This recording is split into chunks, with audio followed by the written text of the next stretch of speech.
URL फाउंडेशनच्या वतीनं आजचा हा सोनेरी दिवस आणि त्या सोनेरी दिवसाचे आपण सर्वजण साक्षीदार आहोत. असं म्हटलं जातं की प्रत्येक व्यक्तिमत्वामध्ये एक लहान मूल दडलेलं असतं आणि ते जिवंत ठेवण्याचा आपण नेहमी प्रयत्न केला तर आपला आनंद म्हणजे आयुष्य हे खूप सुखाचं होतं.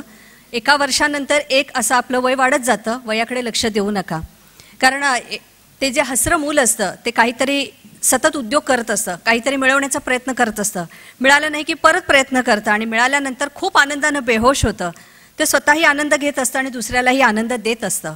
म्हणून आपल्या मनातलं किंवा व्यक्तिमत्वातलं ते हसरं मूल जिवंत ठेवा.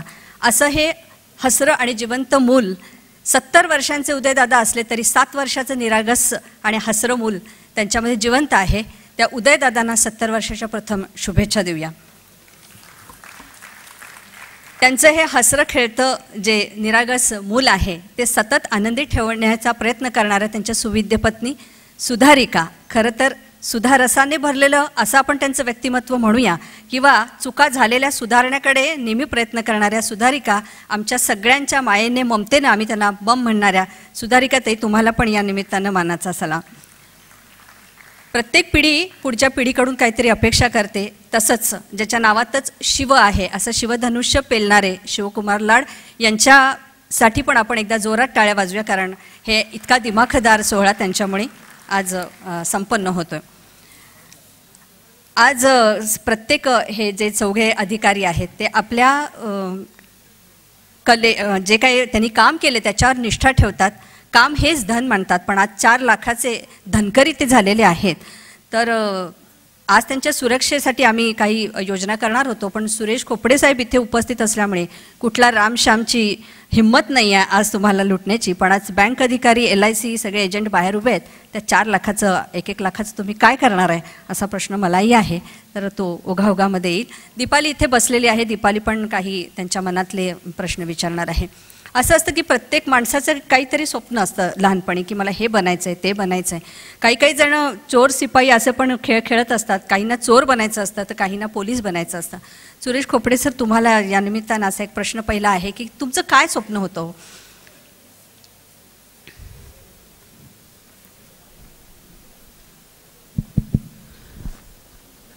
आत्ता मी ज्यावेळेला विचार करतो त्यावेळेला लक्षात आलं की पोलीस बनावं हेच स्वप्न मला पडलेलं असावं. आता फारसं आठवत नाही, परंतु पोलीस बनावं हेच वाटलं. आणि मी पुनर्जन्मामध्ये विश्वास ठेवत नाही, परंतु पुढचा जर जन्म मिळाला तर पुन्हा पोलीस व्हायला आवडेल. बरं, वा वा. अविनाश सर, तुम्हालाही तोच प्रश्न आहे. अविनाश सरांकडे बघितल्यानंतर आमच्या एका मैत्रिणीने असं म्हटलं की जॉय मुखर्जी आणि शशी कपूर यांचं साधर्म्य असलेला हे व्यक्तिमत्व आहे. तुम्हालाही पटत असेल. आणि खोपडे सरांकडे बघितल्यावर असं वाटलं की धर्मेंद्र कदाचित खोपडे सरांची स्टाईल मारत नसावं का, असं दोन्हीचं कॉम्बिनेशन आहे. तर अविनाश सर, तुम्ही पण मी तुमची परवानगी गृहीत धरून एक छोटा आगाऊपणा करणार आहे. पहिली गोष्ट, उदयदादांना 100 वर्ष आयुष्य मिळावं, 125 ह्या ऑर्डरवर मी पण सही करतोय. इथे असण्यामध्ये सन्मान आहे हे मनापासून म्हणतोय. असा काही पुरस्कार मिळावा असं काम अजून हातून झाल्याचा माझा अजिबात दावा नाही, पण उदयदादा आणि फाउंडेशनला वाटलं म्हणून मनापासूनची कृतज्ञता व्यक्त करतो त्यांच्याबद्दल. आणि काय व्हावं असं वाटलं होतं याचं कळायला लागल्यापासूनचं उत्तर आहे भारत देशाचा कार्यकर्ता. वा, माझं स्वप्न पूर्ण होत आहे रोज. खरंय खरंय. आणि तुम्ही इतरांची पण स्वप्न पूर्ण करतायत. डॉक्टर गिरीश, आपणही सांगा की एक मार्ग असतो की एक पैसे कमवायचे आणि आपलं कुटुंब आणि आपण आपलं सुखी व्हायचं. दुसरं असतं की दुसऱ्याला काहीतरी आनंद द्यायचा. आनंद आणि समाधान ह्या फार वेगवेगळ्या गोष्टी असतात. आनंद घ्यायचा असतो आणि समाधानही मिळवायचं असतं. तर हा असा एक एकदम वेगळा मार्ग तुम्ही आता खूप यशस्वीरित्या राबवत आहात. पण तरी तुमचं पहिलं स्वप्न काय होतं? माझ्या काही बाबतीत अविनाश धर्माधिकारी जे आदर्श आहेत म्हणून मी पण थोडा आगाऊपणा करतो 1 मिनिटाचा.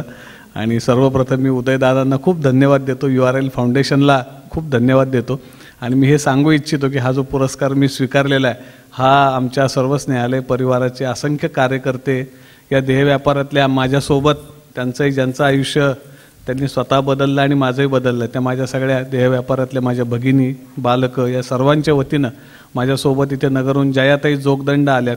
खूप लालबत्ती भागातल्या महिलांसाठी काम करत आहेत. भूषण देशमुख आलेत, जयप्रकाश देशपांडे आलेत, माझी आई आली आहे, त्यानंतर आमचे संजय गुगळे आलेत, अनेक जण, रावसाहेब दुशिंग आलेत, अनाथालयातलाच विद्यार्थी आता मुंबई स्नेहालयासाठी काम करतो. त्या सर्वांच्या वतीनं या पुरस्काराचा मी स्वीकार केलेला आहे.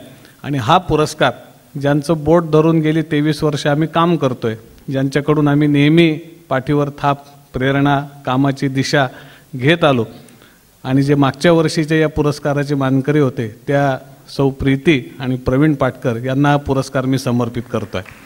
त्यातल्या प्रीती पाटकर देखील इथे आवर्जून आलेले आहे.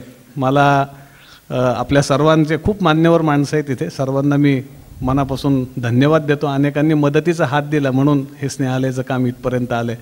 तर सर्वांप्रती मी सर्वप्रथम माझी कृतज्ञता व्यक्त करतो आणि आपल्या प्रश्नाचं उत्तर देतो की आयुष्य मी चळवळीतून आलो, विद्यार्थी चळवळीत होतो, कार्यकर्ता म्हणून काम करत होतो आणि खूप आंदोलनांमध्ये असायचो आणि असं वाटायचं आपण देशाचं आणि समाजाचं काम करतो आहे. परंतु एक वाचनातून, अनेक लोकांची व्याख्यानं ऐकून, एक समाजाच्या तळासोबत सतत राहून एक असं विचार मनामध्ये येतो की खरंच आपण देशाचं आणि समाजाचं काम करतो आहे का.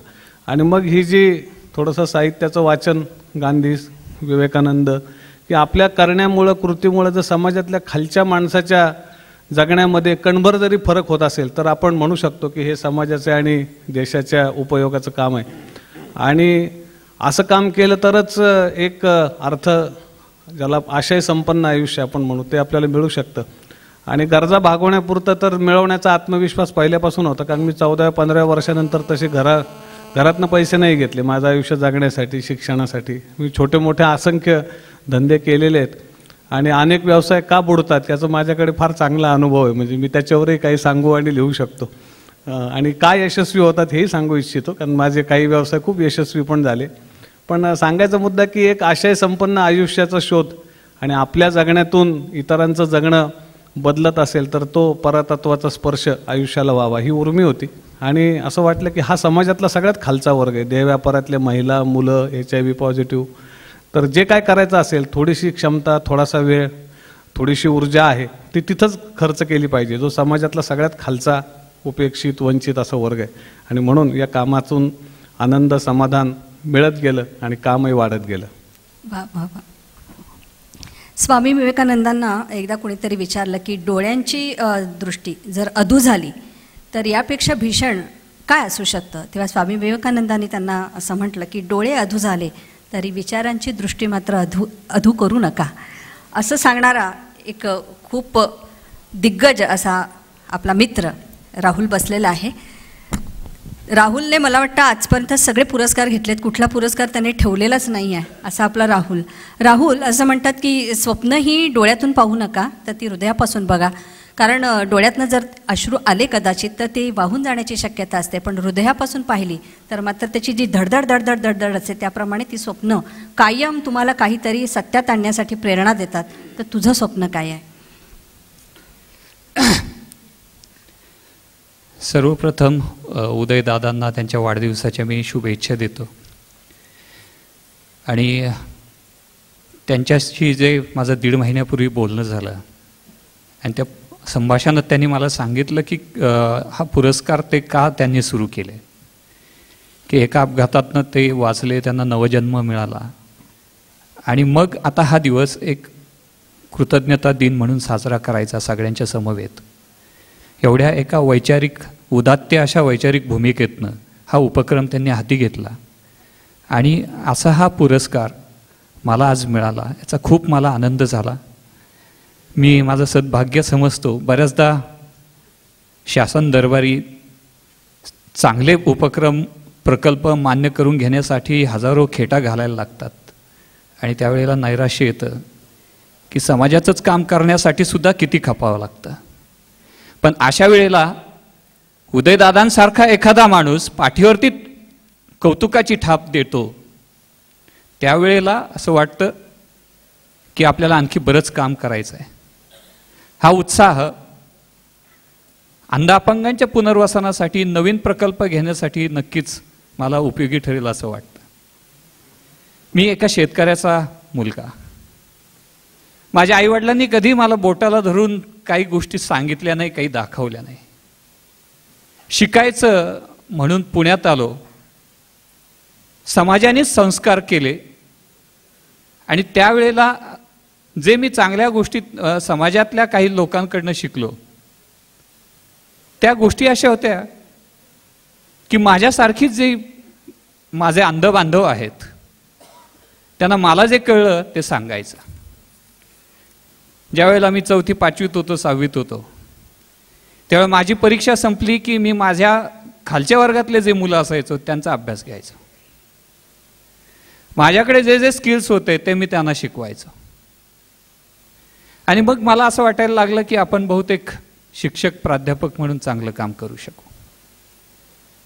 मग पुढे मी SP कॉलेजमध्ये पुण्याच्या काही दिवस समाजशास्त्र विषय सिनियर कॉलेजला शिकवला. पण तो विषय शिकवत असताना मला बऱ्याचदा असं वाटलं की मी जे शिकवतोय ही मुलं जे इथे येऊन शिकतायत ती फार मनापासून शिकत नाहीत. चॉकलेट डे, फ्रेंडशिप डे हे साजरे करण्यातच त्यांना जास्ती आनंद आहे. आणि मग माझ्यासारख्या एका माणसाचा वेळ मी अशा ठिकाणी येऊन वाया घालवण्यापेक्षा ज्या लोकांना माझ्या ज्ञानाची जास्त गरज आहे, ज्या अंध बांधवांना त्यांच्याकडे कुणी फारसं ज्ञानी माणसं जात नाही, वेल क्वालिफाईड माणसं त्यांना शिकवत नाहीत, अशा ठिकाणी माझ्या ज्ञानाची जास्त गरज आहे, माझ्या बुद्धिमत्तेची जास्त गरज आहे. आणि मग हळूहळू मी त्यांना शिकवण्याकडे माझा सगळा वेळ तिकडे द्यायला लागलो. आणि मग शिक्षक, एक संस्था चालक, एक सामाजिक कार्यकर्ता असे वेगवेगळ्या भूमिकेतनं मी काम करायला लागलो. खरं तर स्वप्न फक्त एवढंच होतं की माझ्यासारखी जी अंध आणि अपंग बांधव आहेत यांचा हात धरून त्यांना पुढे घेऊन जायचं आणि जे मला जमलंय ते त्यांना यायला पाहिजे अशा दृष्टिकोनातून त्यांना स्वावलंबी बनवण्याच्या दृष्टीने प्रयत्न करायचे. एवढंच एक स्वप्न मी पाहत आलो आणि ते सत्यात उतरवत आलो. एवढंच मी या प्रसंगी सांगितलं. क्या बात आहे. अविनाश धर्माधिकारी, एक मिनिट, मी सुद्धा उदय दादांचा आभार मानतो आणि त्यांचं कौतुक करतो आणि शुभेच्छा चिंततो.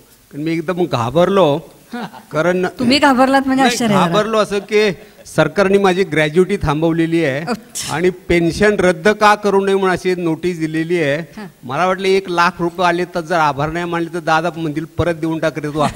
म्हणून मी आपले पटकन आभार मानून घेतो. तरी पुढल्या जन्मात पोलीसच व्हायचं ते म्हणले, तरी पुढल्या जन्मात पोलीसच व्हायचं. हो ना, पुढच्या जन्मात त्यांना परत पोलीसच व्हायचंय म्हणे. रामश्याम स्वप्नात येतात की काय अजून? बरं, उदयदादांचं म्हणजे सगळेजणच हे करतायत. उदयदादांसाठी 4 ओळी मी आधीच म्हणते, म्हणजे यापुढे आपण पूर्वनियोजित कार्यक्रमाकडे जाऊया. झाल्या अनेकांच्या गाठीभेटी होता करता आली 70. अनुभव आहे दादा तुमच्या पाठीशी. दादा, अनुभव आहे तुमच्या पाठीशी, आशीर्वाद मात्र राहू द्या सदा आमच्या पाठी. दादा, 70 वर्षाच्या तुम्हाला अनेक अनेक अनेक अनेक शुभेच्छा. त्याच्यावर एकदा जोरदार टाळ्या वाजवून द्या. अविनाश सर, मी तुमच्याकडे येते की तुम्ही 86 सालच्या बॅचचे IAS. तेव्हा परिस्थिती कशी होती? कारण आज चाणक्य, तुमच्यामुळे अनेक चाणक्य पटापट पास होत आहेत आणि त्यांच्या मनातली स्वप्न सगळी पूर्ण होत आहेत. पण त्यावेळेला कशी परिस्थिती होती? तुम्ही काय काय परिश्रम केले आणि कसा तो प्रवास होता? कारण ती फारच म्हणजे मराठी मुलं तर फार कमी पास व्हायची त्यावेळेला. माझं आणखी एक राहिलं बोलायचं, दिलगिरी व्यक्त करून ते बोलतो. त्याच्याशिवाय पुढचं मला बोलता येणार नाही, बोलणं बरोबर पण होणार नाही. जो काही झाला सन्मान तो न्यायमूर्ती धर्माधिकारींच्या हस्ते होणे, याला मी प्रचंड मोठा सन्मान समजतो. धर्माचं पालन अधिकाराने करणारे 2 धर्माधिकारी, एक सिनियर आणि एक ज्युनियर. ते इन्फॉर्मली सुद्धा बोलताना सांगतात की अविनाश माझा मुलगाच आहे. अरे वा. तर मग हा ऑलरेडी सन्मान झालेलाच आहे ना, आज फक्त तो व्यासपीठावर झाला. ते जेव्हा म्हणतात अविनाश मला मुलगाच आहे आणि आपल्या परीने बरं काम करत असेल तर ती जबाबदारीच आहे, नाही तर मग त्या धर्माधिकारी आडनावाला अर्थ नाही. त्याबद्दलची कृतज्ञता व्यक्त करतो. त्याला माझ्या डोक्यातल्या गणिती संज्ञा आहे सत्कार स्क्वेअर झाला की तो सत्कार स्क्वेअर. आता त्याच्याचमध्ये बाम सर सुद्धा असणे, तर सरांचे तर चाणक्य मंडलमध्ये सक्रिय सहभाग आहे, त्यांचं मार्गदर्शन आहे आणि IAS सोडल्यावर जे छोटंसं काम करतोय त्याला जरा बरा आकार येण्यामध्ये सरांचा सहभाग आहे. मी चाणक्यमध्ये बोलताना मुलांना पण सांगतो आधी की तुमच्याशी कोणत्या ताकदीची व्यक्ती बोलणारे लक्षात घ्या आणि त्यांच्याकडनं जे घ्यायचं आहे ते सर्व घेऊन नव्या पिढीचा पराक्रम हे स्वप्न पाहणे. तर न्यायमूर्ती धर्माधिकाऱ्यांनी खूप चिंता व्यक्त केली. मला तर असं वाटलं त्यांचं बोलणं संपल्यावर की नंतर मुलाखत वगैरे काय व्हायला नको आहे, ते बोलले तिथे कार्यक्रम संपायला पाहिजे. त्यांनी आपल्याला जे विलक्षण अस्वस्थ करून ठेवलं आहे आणि वस्तुस्थिती आहे तशा अस्वस्थतेची. तर बामसरांची उपस्थिती म्हणजे आधी सत्कार, न्यायमूर्ती धर्माधिकाऱ्यांच्या हस्ते म्हणजे सत्कार स्क्वेअर, सरांची उपस्थिती आणि त्यांच्या हस्ते म्हणजे सत्कार क्यूब. आणि हे मी 1 मिनिट घेण्याचं कारण एक अक्षरे कानामात्रा वेलांटी मी उगाच काहीतरी समारंभात बोलायचं असतं म्हणून बोलत नाहीये, कधीच बोलत नाही तसं. पण माझा ज्येष्ठ व्यक्तींच्या आशीर्वादावर माझी श्रद्धा आहे असं सांगतो. आणि थोडक्यात बोलायला पाहिजे म्हणून एवढंच वाक्य मग त्यांच्या प्रश्नाचं उत्तर देतो. स्पष्ट सांगतोय, माझा काय भारताच्या विधिमंडळावर विश्वास नाही, लेजिस्लेचर ओके. एक्झिक्युटिव्हमध्ये मी काम केलं, कार्यकारी यंत्रणा, पण यंत्रणेवर विश्वास आहे का याचं माझं आजचं उत्तर आहे, माझा विश्वास नाही. न्यायव्यवस्था थोडी कुठे आशेची धुगधुगी असलीच अजूनही सामान्य माणसाला न्याय मिळण्याची किंवा तर एक ठोठवण्याचा दरवाजा आहे, थोडीशी जागा आहे. पण आजकाल ही फॅक्ट आहे, स्पष्ट सांगतोय की तसा काही न्यायव्यवस्थेचा आहे भरोसा वाटावा असं चित्र आज नाही. तर मग हा देश चालवणाऱ्या कोणत्या शक्तीवर माझी श्रद्धा आहे ह्याचं माझं उत्तर आहे, ज्यांच्या तपश्चर्येला म्हणजे ज्यांच्या व्यक्तिमत्वाला तपश्चर्येची जोड आहे ते जेव्हा हात पाठीवर ठेवून म्हणतात यशस्वी हो, त्यावर माझी श्रद्धा आहे. वा, म्हणून मी म्हणतो, मनापासून सांगतो. 86 साली झालो आहेस, माझा शब्द ईश्वर कृपा आहे, माझा शब्द आहे माणसाने आपलं कर्म करावं, माज बाळगू नये त्याचा की हे मी केलं. तिची बाबू बोरकरांच्या कवितेतली ओळ आहे, मी पण ज्यांचे पक्व फळापरी सहजपणाने गळले हो, जीवन त्यांना कळले हो. 86 झालो मी. त्याच्या 10 वर्ष आधी एक पूर्णवेळचा कार्यकर्ता म्हणून काम करतच होतो. त्या कामामध्ये सगळे ग्रामीण विकास, त्या कामामध्ये बाबा आमटेंशी सहवास आणि संबंध होता. आम्ही रस्ते केले. श्रमदान हा शब्द वापरायचा नाही हे आम्ही सगळं गांधीजी, विनोबा, बाबा आमटे यांच्याकडून शिकलो की तू दान कोण लागून गेला रे, मग त्याला श्रमकार्य म्हणायचं किंवा श्रमसंस्कार म्हणायचं. आम्ही ग्रामीण भागात संडास बांधले, झाडं लावली, मुसळधार पावसांच्या रात्री हातात कंदील घेऊन साक्षरतेचे वर्ग चालवले आणि त्याच वेळेला देशभराच्या प्रवासात पंजाब, आसाम, काश्मीर, ईशान्य भारत, तिथले देशाच्या एकात्मतेच्या समस्या. मग मला विचार मनात आला की आपण IAS झालो तर अंतःकरणामध्ये इंधन, आग ती कार्यकर्त्याची, हातामध्ये अधिकार IASचे, तर देऊन पाहू परीक्षा. माझे वडील होते सरकारी यंत्रणेत, ते लहानपणापासून म्हणत होते की तू दे. आता वडिलांचं न ऐकणे हा मुलाचा जन्मसिद्ध हक्क असतो. ते आपल्याशी न्यायमूर्तींनी पण सांगितलं की मी त्याला सांगत होतो सेवेचा राजीनामा देऊ नको आणि नंतर राजकारणाच्या नादाला लागू नको. आता त्यांनी पण मुलासारखा मानला, म्हणजे माझा जन्मसिद्ध हक्क झाला तो. पण आपल्याला जीवन दिसणं चालू झाल्यावर मग वडील सांगत होते त्यातलं सत्य लक्षात येऊन सुधारायची तर संधी कधीच संपत नाही ना. त्यामुळे मी तयारी करून दिली. एक फॅक्ट आहे, असं कृपा करून त्याच्यात आगाऊपणा कुठलाच नाही आहे. त्यावेळेला मार्गदर्शनाची काहीच व्यवस्था नव्हती. तर माझं जरा प्रमाणाबाहेर कौतुक झालं जास्त, कारण त्या 86 साली संपूर्ण महाराष्ट्रातनं IAS झालेला मी एकटाच होतो. पण सुदैवाने जे काही आईवडील गांधीजी, विवेकानंद यांच्या संस्कारांमुळे पाय जमिनीवर राहायला शिकलेलो होतो. इनफॅक्ट मी IASचा निकाल आला त्या रात्रभर स्वतःपाशी जागा होतो. यांनी जे अतिशय अप्रतिम सूत्रसंचालन पण केलं मगाशी, त्याच्यात एका कवितेच्या 4 ओळी सांगितल्या, त्या मी निकालाच्या रात्री स्वतः करता लिहिलेल्या ओळी आहेत की आता झालो अधिकारी, पण आता कसा व्हायचा अधिकारी. जरी एक अश्रू पुसायासा आला तरी जन्म काहीच कामा असा आला, अशी आहे ती. नको कार मोठीच्या त्यांनी ओळी 2 सांगितल्या. हे मी स्वतः करता लिहिलेली कविता होती.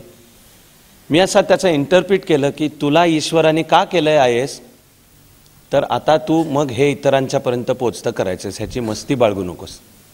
त्यामुळे माझं IAS होणं ॲक्च्युली आत्ता मुलांना पण मी सांगतो की IASची तयारी कशी करूच्या तुम्ही माझ्या नादाला लागू नका. एक म्हणजे मी जन्मात कधीही मार्कांसाठी अभ्यास केलेला नाही, केला तो आपल्या परीने ज्ञानासाठी केला. मग आता मी मुलांनाही सांगतो की तुम्ही मार्कांचे गुलाम नका होऊ, मार्क तुमचे गुलाम झाले पाहिजे. वा, तुम्ही लक्ष ज्ञानावर द्या, एक्सलन्सवर द्या, पाठोपाठ येईल. तर माझा कुठल्याच रूढार्थ नाही. मी आधीच्या अर्ध्या ओळीत जे सांगितलं होतं, भारत देशाचा कार्यकर्ता हे स्वप्न, म्हणून अभ्यास, त्याच्यात IAS सुचलं, म्हणून दिली परीक्षा. ॲक्च्युली मी परीक्षा दिली ते वर्ष जरा जास्त वेळ घेतोय, एक संपवतो 2 वाक्यात. आमचे प्रिलिम 9 जूनला होती आणि आमचं 2 जूनपर्यंत मी त्यावेळी जे कार्यकर्ता होतो पुण्यातल्या ज्ञानप्रबोधिनी संस्थेचा, त्या संस्थेला सांगून मी चॅलेंजवर गांधीजींच्या विचारांच्या अभ्यासाचं शिबिर घेतलं होतं की भारताच्या समस्यांचं डायग्नॉसिस आणि जे सोल्युशन सांगितलेले ते आजही व्हॅलिड आहे. ते संपलं रविवार 2 जूनला. आता काय करू, मग एका मित्राने आठवण करून दिली की आपण फॉर्म भरलाय, लक्षात आहे का, तर जाऊन पुढल्या रविवारी प्रिलिम देऊ. म्हणून जाऊन मी UPSCची प्रिलिम दिली हे विसरून गेलो आणि कामामध्ये पुन्हा गढून गेलो. ते प्रिलिमचे रिझल्ट्स आले, ती क्लिअर केली होती. मग मात्र मानलं की आता ही आपल्याला ईश्वर देत असलेली संधी आहे. त्यावेळी मार्गदर्शन नव्हतं, म्हणून मी 10 वर्षांनी राजीनामा देऊन जे आता छोटंसं काम करतोय ते चाणक्य मंडल परिवारच्या रूपाने, मग महाराष्ट्रामध्ये आणि उद्या देशात सुद्धा स्वच्छ आणि कार्यक्षम अधिकारी तयार व्हावेत. नुसते अधिकारी नाहीत, नुसते फोटो नाहीत, जे जाऊन तिथे आजचं जे प्रशासनाचं देशमुख म्हणाले त्याच्याशी मी 100% सहमत आहे. आणि मी आणि खोपडे साहेब या बाबतीत एकाच पेजवर आहोत हे आम्हाला दोघांनाही माहिती आहे. सध्या सामान्य माणसाला प्रशासनाकडनं दैना आहे, न्याय मिळत नाही. पण जे स्वतःला ओळखून जीवनातलं क्षेत्र निवडतील आणि निवडलेल्या क्षेत्रामध्ये उत्तम आणि प्रतिभावंत होतील, अशा आपल्या प्रतिभेने जीवनाची सर्व क्षेत्रांच्या मध्ये भारताची शान वाढवतील, अशी युवा पिढी. आणि मग अशा युवा पिढीचा एक घटक प्रशासनाकडे जाऊन जो उद्याचं प्रशासन स्वच्छ आणि कार्यक्षम करेल, असं आता माझ्याच्याने जमणारं काम मी करतो. थँक्यू. क्या बात आहे. वा वा. मध्ये एक प्रश्न हो, हो, विचारते, धर्माधिकारीनंच विचारते की तुम्ही चांगली बीजं रुजवताय, देशसेवेची, समाजसेवेची, चांगल्या संस्कारांचा ठसा तुम्ही उमटवायचा प्रयत्न करताय, पण सरकारी नोकरी लागल्यानंतर हात बांधले गेलेत, असहाय्यता, हतबलता त्या मुलांना जाणवते का, आणि मग काय होतं, त्यासाठी काय करू शकतो? त्या मुलामुलीच्या थोडंसं स्वभावानुसार काही जणांना जाणवते, काही जणांना नाही. माझा सांगायचा प्रयत्न असतो की सरकारी यंत्रणेत ते काम करताना तर 2 गोष्टी जर सांभाळल्या नीट तर कोणीच हतबल स्वतःला मानण्याचं कारण नाही. एक म्हणजे सरकारी अधिकाऱ्यांनी राजकीय गोष्टींच्या मध्ये यत्किंचित ते हस्तक्षेप, ढवळाढवळ किंवा त्याला त्या पदावर असताना तुला करायचं असेल राजीनामा दे, मग ज्या नादाला लागायचं ते लाग. You cannot have the cake and eat it too. जो खेळ खेळायचा तो त्या खेळाच्या डिसिप्लिननी खेळायचा. तर शासकीय अधिकाऱ्याची डिसिप्लिन आहे की त्याची राजकीय इन्व्हॉल्वमेंट नाही पाहिजे, त्याची निष्ठा, राज्यघटना, कायदे आणि बेसिक मानवी नीतिमत्ता, हे जर तो सांभाळत असेल ही पहिली गोष्ट. दुसरी गोष्ट, स्वतःचं नाणं खणखणीत पाहिजे, मग तुम्हाला वाकवू शकेल अशी दुनियेत ताकद नाही. एवढ्या 2 सांभाळल्या काम नीट करतो. मी खोपडे सरांकडे येते. महाराष्ट्र लोकसेवा आयोग 1978च्या परीक्षेमध्ये तेही दुसरे आले होते, तर त्यांनाही आपण आधी टाळ्या वाजवूया. तर खोपडे सर, स्वतः आपण पोलीस बनायचं आणि मग नंतर ॲक्च्युली काम सुरू होतं. आता अनेक चित्रपटांनी पोलिसांना इतकं बदनाम केलं आहे की हिरोच सगळं काम करतो आणि शेवटी तुम्ही येता. तर खरं काय कशी परिस्थिती येते? म्हणजे तुम्ही आता रायगडला रामश्याम जे अनेक गुन्ह्यांमध्ये आणि 7 खुनांमध्ये जे आरोपी फरार होते, दरोडेखोर, त्यांना तुम्ही हे केलं तेव्हा ते तुम्ही स्वतः जखमी झालात, तुमच्या पोटात गोळ्या लागल्या, छातीला मार लागलेला आहे. तर तो एक थरारक प्रसंग काय होता तो सांगा. म्हणजे ॲक्च्युली पोलिसांचं नक्की काम काय असतं हे आम्हाला कळेल. नाही, मी केलेला तो पहिला खरा एन्काउंटर होता. तर माझी नेमणूक झाली DYSP म्हणून.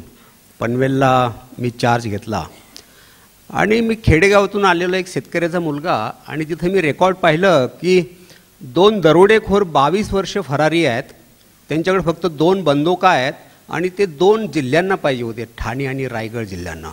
म्हटलं आमच्याकडे 6000 पोलीस, 6000 बंदूक आणि 2 माणसं 22 वर्ष का सापडू शकत नाहीत? आणि ते सगळे आदिवासींना छळायचे. आणि मी पुण्यात असताना मग ते यशवंत जोशी, बाबा आढा वगैरे यांच्यात ते एक वेगळंच विचार त्यावेळेला असायचे की असं काहीतरी वेगळं करावं वगैरे वगैरे. आणि त्यातून ते करू शकत नाहीत कार्यकर्ते, मग प्रशासनात जाऊन काहीतरी करावं या उर्मीतून आलेलो. तर आम्ही छापा घातला. दुपारी 12ची वेळ होती, साध्या कपड्यामध्ये, त्याच्यावरती मी पुस्तकही लिहिलेलं आहे. आणि आम्ही 2 टीम केल्या होत्या. माझी एक टीम होती आणि फौजदार भंगाळेची टीम होती. मी माझी टीम घेऊन गेलो आणि काटकोणामध्ये भंगाळेची टीम पुढे यायला लागली. आम्हाला ओळखण्याच्या अगोदर याच्या हाजी मलंगच्या पायथ्याला जंगलामध्ये आमच्यावरती गोळीबार सुरू झाला. एक झोपडी होती, त्या झोपडीत लपलेलं जसं आम्हाला ते समजलेलं होतं. आणि आल्याबरोबर आमचा जो भंगाळ्याच्या पार्टीतला तो हवालदार घोसाळकर होता, तो पकडण्याचा प्रयत्न केला. त्याच्यावरती गोळीबार झाला. त्याने एकाला पकडून ठेवलं. माझी टीम पुढं झाली आणि आम्ही मग त्यांच्यावरती गोळीबार सुरू केला.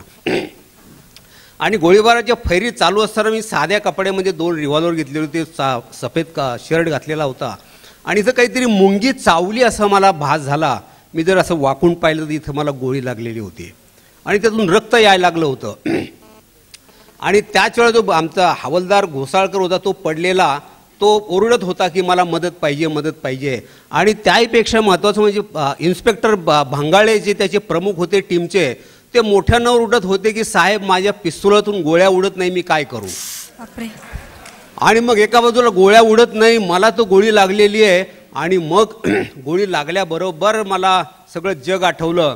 त्यावेळेला माझी मुलगी राजलक्ष्मी ही 3.5 वर्षाची होती आणि मुलगा संग्राम हा फक्त 2.5 महिन्याचा होता. आणि मग प्रश्न पडला की पुढं लढायचं की मागं सरायचं. माझा एक सहकारी जिथं जखमी होऊन पडलेला होता. मग मी ठरवलं की नाही, आपण इथंच लढत राहायचं. त्याच्यानंतर दुसरी गोळी मला मांडीला लागली. आम्ही गोळीबार करत राहिलो. तिसरी गोळी माझ्या नडगीला लागली. आणि मग समोरच्यानं सांगितलं की त्या झोपडीतला दुसरा दरोडेखोर पडलेला आहे. आणि मग तो एन्काउंटर संपला. आणि त्याचं खरं नाट्य सुरू झालं. माझ्या नोकरीला जे वेगळं वळण लागलं. मी शेतकऱ्याचं असल्यामुळं आम्हाला शेतीचा कायदा माहिती, फार्मर्स लॉ ज्याला म्हणतात. ज्यानं शेती पिकवली तोच त्या पिकावरती हक्क सांगेल. मी जेव्हा एन्काउंटर केला तेव्हा आमच्या वरिष्ठ अधिकाऱ्याला तो आवडला नाही, कारण त्यानेही पकडण्याचे प्रयत्न केले होते. तर मी एक अहवाल पाठवला शासनाला की अशा पद्धतीनं आम्ही एन्काउंटर केलेलं आहे. माझ्याकडून एक प्रचंड मोठी चूक झाली की मला पुढील 35 वर्षे ती भोगावी लागली. ती चूक अशी होती की त्या अहवालामध्ये मी एक वाक्य घालायचं राहून गेलो की रामश्याम दरोडेखोर यांना पकडण्याचा छापा पोलीस अधीक्षक रायगड यांच्या कुशल मार्गदर्शनाखाली घातला, असं लिहायचं राहून गेलं. आणि मग जे नाट्य सुरू झालं तर माझ्यावरती इन्क्वायरी सुरू झाली. माझा HR खराब लिहिला, असेंब्लीमध्ये प्रश्न विचारला. 14 वर्ष मला झगडावं लागलं ती माझी केस सिद्ध करण्यासाठी. आणि एवढं करून मी त्याच्यावरती रामश्याम शोध दरोडेखोरांचं पुस्तक लिहिलं. त्याच्यानंतर पु ल देशपांडे, तेंडुलकर या सगळ्यांनी त्याचं कौतुक केलं. त्याच्यानंतर त्याच्यावरती TV सिरियल आली. आणि त्याच वर्षी माझा शेरा लिहिला गेला की सुरेश खोपडे एक पाट्या टाकणारा अधिकारी आणि बुद्धीमध्ये कमी क्षमतेचा. अरे मी सांगितलं की महाराष्ट्रात मी पहिला आलोय DYSPला आणि मी क्षमतेचा कधी असू शकेल का? तर माझं त्यात प्रमोशन गेलं. आणि मग मिसेस म्हणाली आपण हायकोर्टामध्ये लढू. हायकोर्टात आम्ही केस सुरू केली. त्याचा काही निकाल लागला नाही. सुप्रीम कोर्टापर्यंत गेलो, परंतु मला सिद्ध करता आलं नाही की मी सर्वसामान्य बुद्धीचा नाही तर ज्याला नोकरीमध्ये प्रमोशन मिळेल अशा क्षमतेचा अधिकारी वगैरे. एवढं सुद्धा मी 35व्या वर्षापर्यंत सिद्ध करू शकलो नाही. माझं प्रमोशन गेलं तर गेलं. आणि पोलीस दलामध्ये सगळ्यात वाईट अवस्था अशी असते की आपल्या ज्युनियरच्या हाताखाली काम करणं याच्यासारखं प्रचंड दुःख कुठलं असत नाही. आणि मग त्यावेळेला मी ठरवलं की आपण असं काम करण्याचा अर्थ नाही, आपण राजीनामा देऊया. राजीनामा दिला. आणि नंतर माझ्या लक्षात आलं की त्या साध्या साध्या गोष्टीतून की ही सगळी व्यवस्था कालबाह्य झालेली प्रशासकीय व्यवस्था. आणि मग अशा वेळेला आपल्यापुढं 3 पर्याय असतात या माणसापुढं की या झालेल्या घटनेमुळे माणसं हतबल होतात, वेडी होतात. दुसरं असं असतं की मग नोकरी सोडून जातात. दुसरा पर्याय असतो की झालं गेलं विसरून जायचं आणि मग आलेलं जीवन जगायचं. आणि तिसरा पर्याय असतो म्हणजे या अन्यायाविरुद्ध आणि व्यवस्थेविरुद्ध उभं राहायचं. आणि मी ठरवले की आपण या व्यवस्थेविरुद्धच उभं राहायचं. आणि मग हा जो संघर्ष सुरू झाला त्याच्यानंतर भिवंडीचा प्रयोग केला, म्हणजे प्रमोशन गेलं असतानाही तिथं देखील माझ्यावरतीच इन्क्वायरी सुरू केली की तुमच्या विरुद्ध 2 जमातीमध्ये वितुष्ट लावलं याच्याबद्दलचा गुन्हा दाखल का करू नये की ज्याला 7 वर्ष शिक्षा असते. आणि जो प्रयोग ज्याच्यामुळे भिवंडी शांत राहिली, देश परदेशामध्ये तो प्रयोग हे गेला, वाखाणला गेला. त्याच्यानंतर पारधी पुनर्वसन, गुन्हेगारांचं पुनर्वसन हा एक खूप वेगळा प्रयोग केला की ज्याच्यासाठी शासनाचा एक नया पैसा न घेता केला. तर माझ्यावरती इन्क्वायरी सुरू केली की या पारध्यांना गोळ्या घालणं हा एकच उपाय असताना तुम्ही अशी नाटकं काय लावलेली आहेत वगैरे.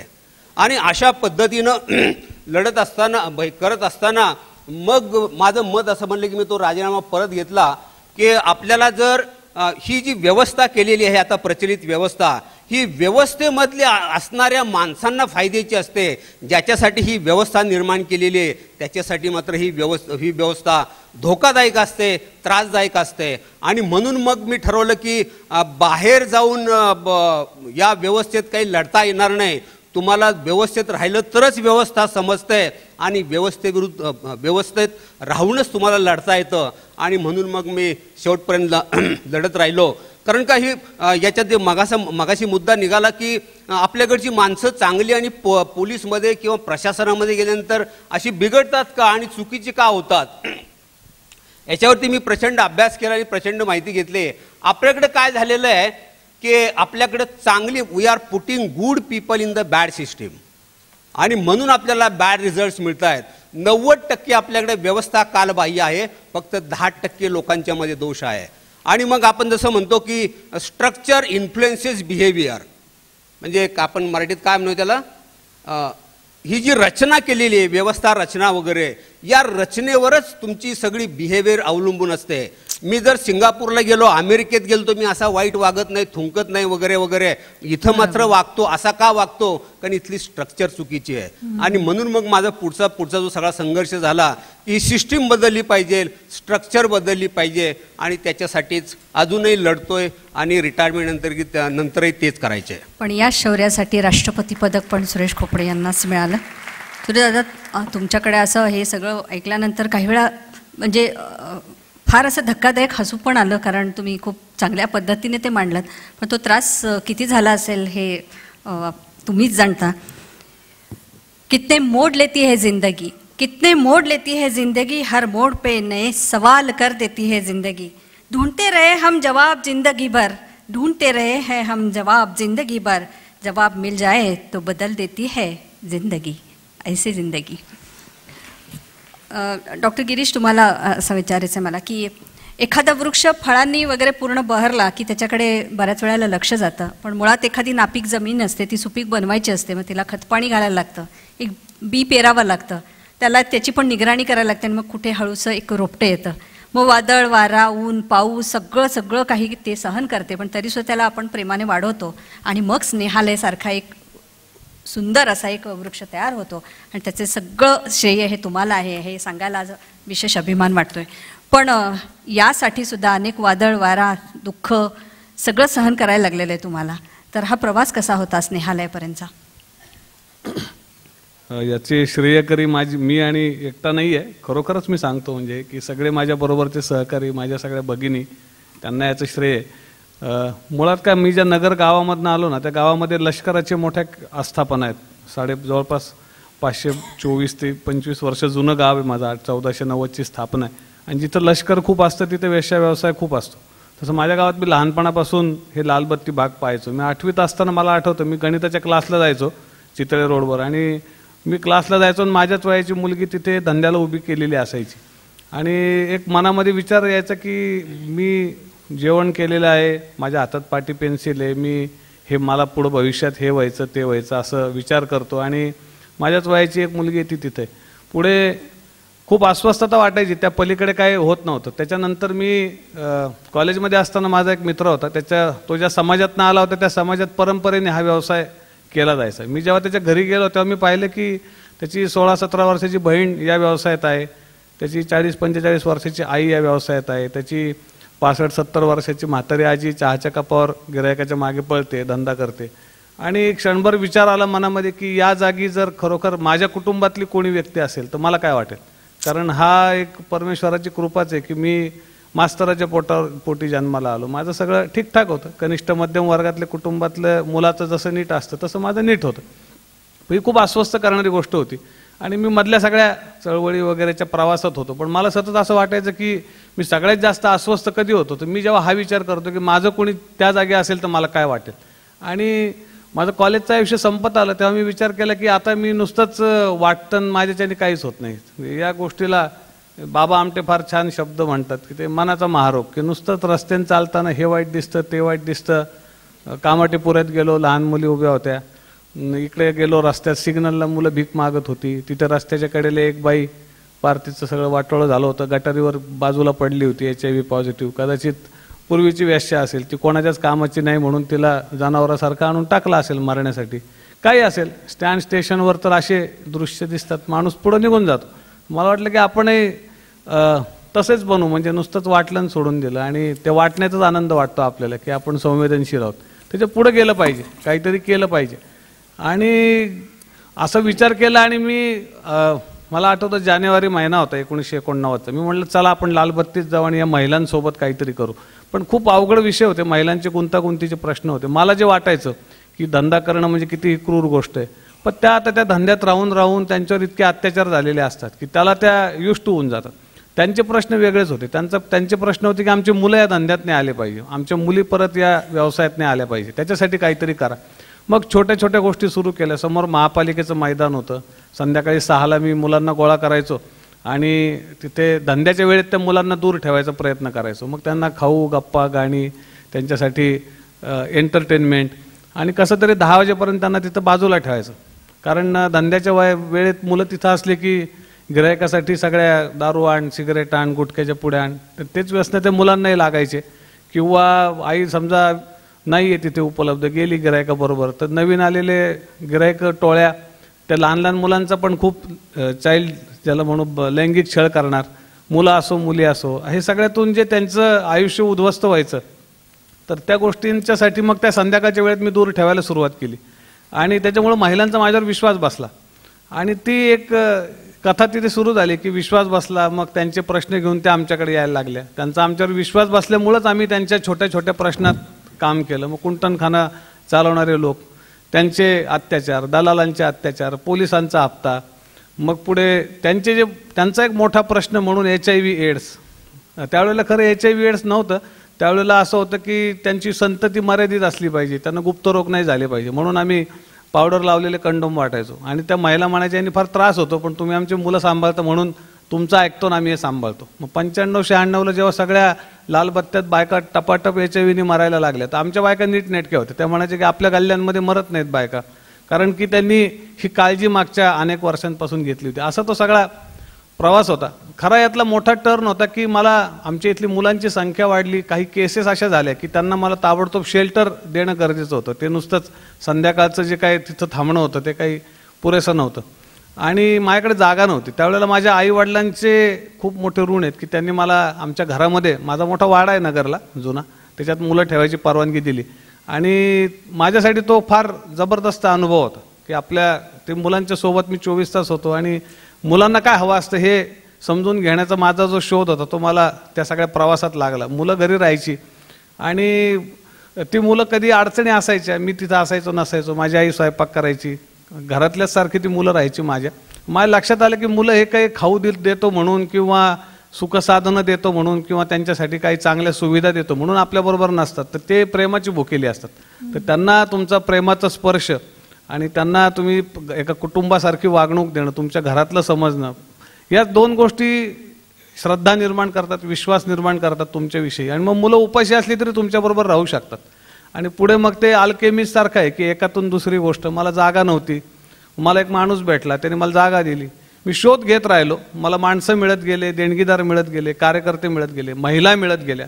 पण डॉक्टर गिरीश, त्याआधी तुम्ही जे म्हणाला की प्रेमाचे भुकेले असतात, पण तुमच्यावर त्यांनी विश्वास ठेवावा यासाठी सुद्धा म्हणजे बरंच काम करायला लागलं असेल की त्या वस्तीत जायचं, त्या स्त्रियांचा, कारण ते खूप अतिशय संवेदनशील असं तुमचं काम आहे, तिथे जाऊन विश्वास संपादन करायचा, त्यांना त्या इतक्या नाजूक गोष्टी समजावून सांगायच्या.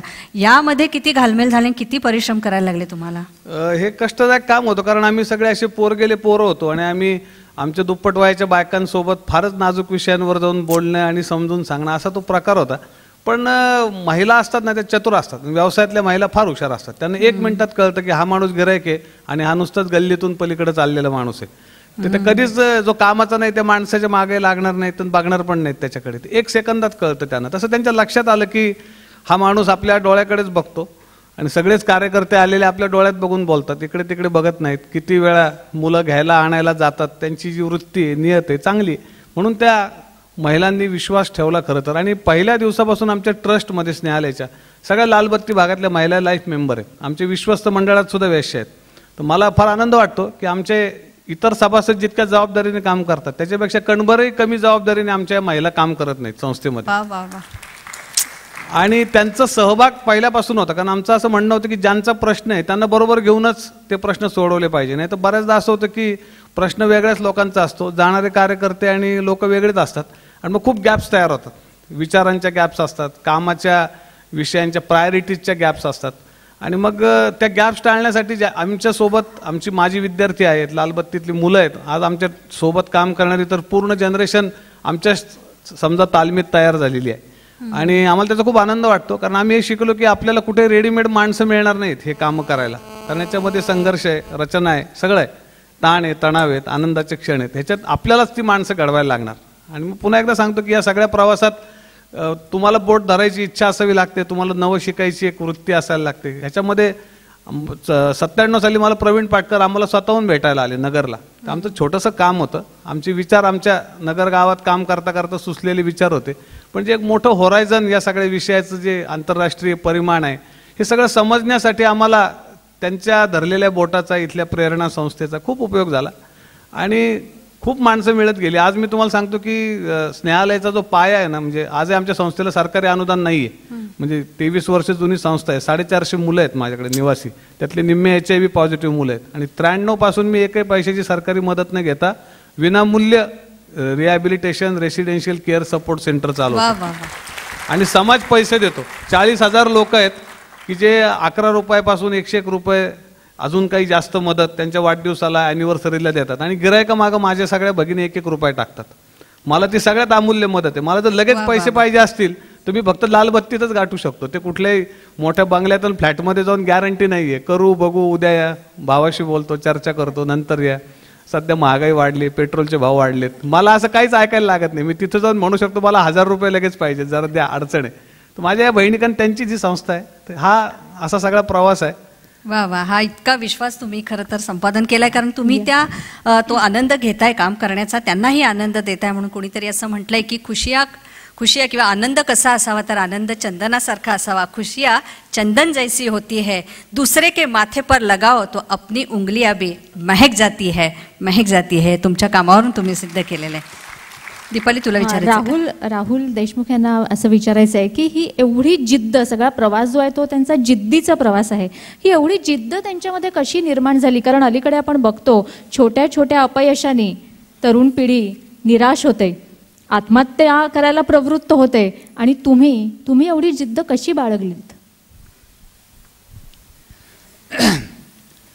मला एक गोष्ट इथे आवर्जून सांगायला आवडेल की ह्या सगळ्या जिद्दीमागे माझ्या आयुष्यात ज्या अडचणींना मला सामोरं जावं लागलं, ज्या प्रश्नांना मला तोंड द्यावं लागलं, ते सर्व प्रश्न, त्या सर्व अडचणी होत्या. म्हणजे अडचणी हा शब्दच खरं तर अपुरा आहे.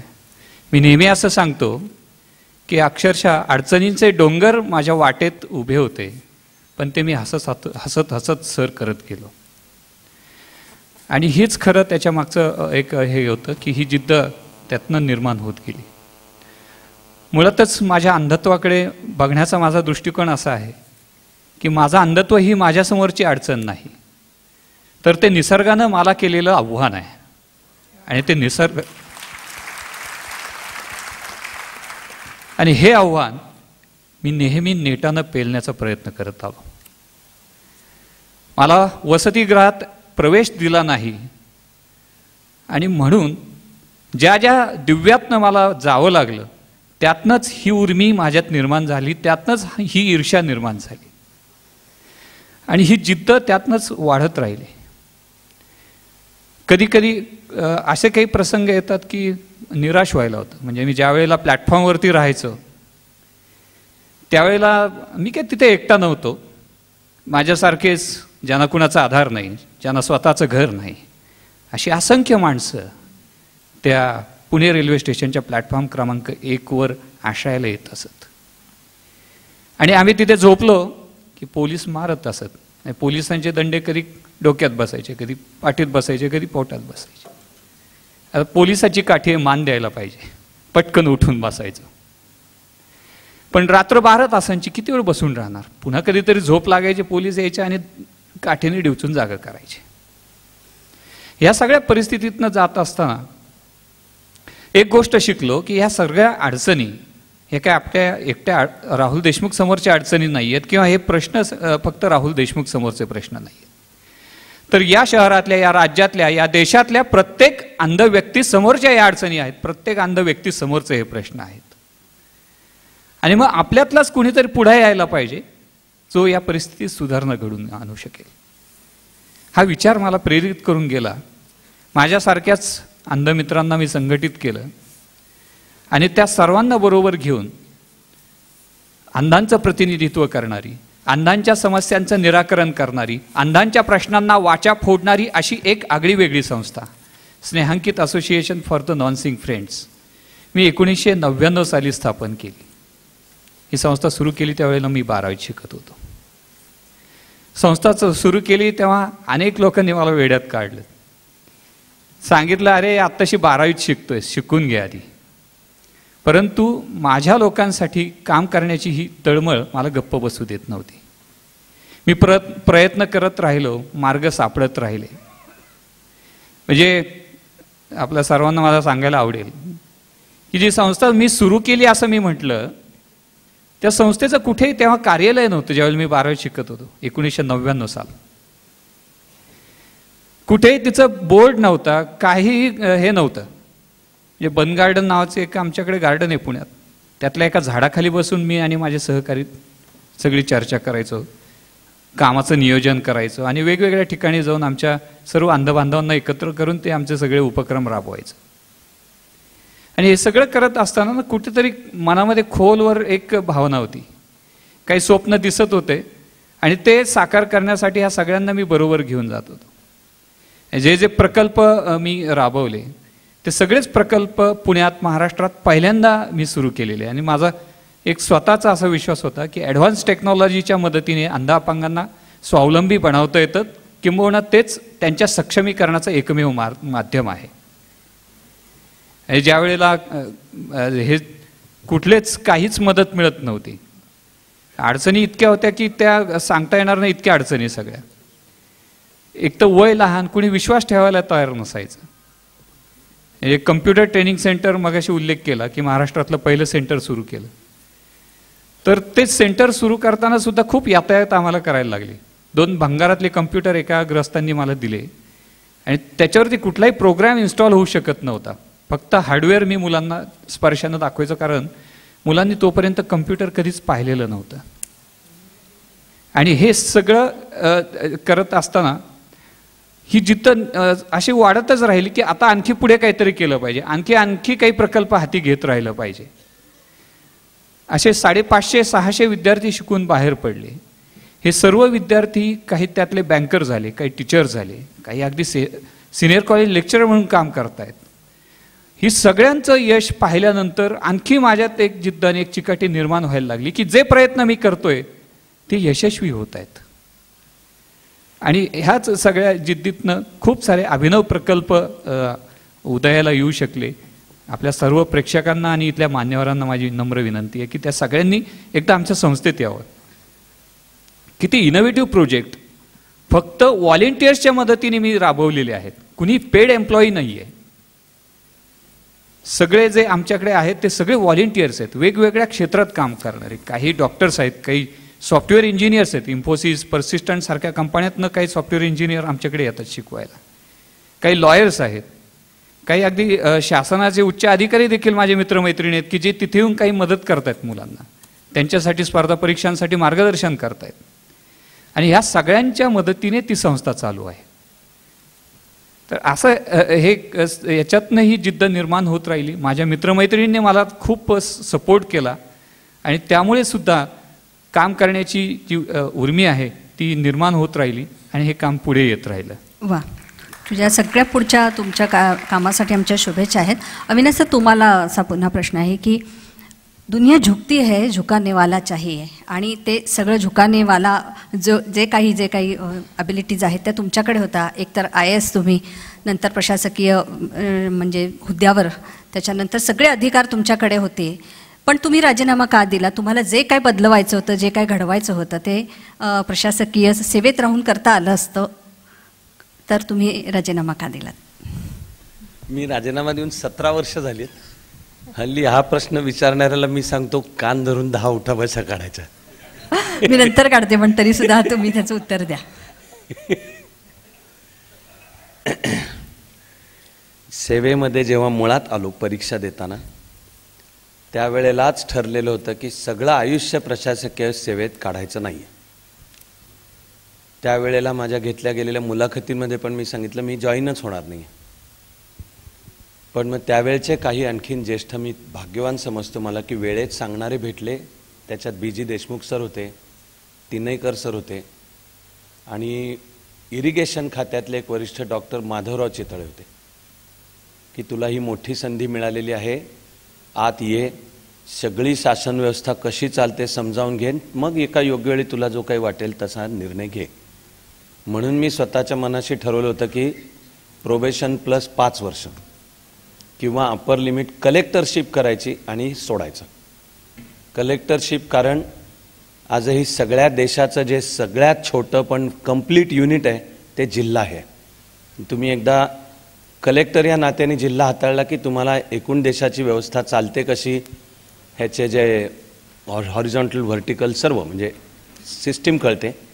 मग तुला काय पुन्हा रस्त्यावर यायचं आणि जनसामान्यांशी एकरूप होऊन जे काम करायचं ते कर. तर मला न मागता एकाहून एक उत्तम पोस्ट मिळत गेल्या. त्यात शेवटचा रायगडला कलेक्टर असताना मग मुख्यमंत्री म्हणले इकडं माझ्या ऑफिस सांभाळायला ये. हे तर हे भाग्य आहे. मी सर्व्हिसच्या 5व्या वर्षी मुख्य सचिवांनी मला बोलवून घेतलं. मुख्य सचिवांचं त्यावेळी ऑफिस सांभाळण्याची जी सिनियरिटी असते ती IAS मधली माझ्याकडे नव्हती. तर मुख्य सचिवांनी त्या पोस्टचं नाव बदललं आणि मुंबईकर त्यांना ओळखतात. तर माझ्या वाक्याशी तुम्ही व्हाल समज की हा पण मी फार मोठा सन्मान समजतो. ते म्हणजे सुक्तनकर सरांसारखी व्यक्ती, DM सुक्तनकर. त्यांनी माझं काम पाहिलेलं होतं. त्यामुळे फर्स्ट प्रमोशनच्या वेळी ते म्हणले मला अविनाश माझ्याकडे पाहिजे. तर पहिल्याच प्रमोशनला सगळ्या राज्याच्या प्रशासकीय व्यवस्थेचे सर्वोच्च प्रमुख त्यांच्या मागे बसून शिकायचं हे भाग्य, मी ती संधी मानलो शिकण्याची.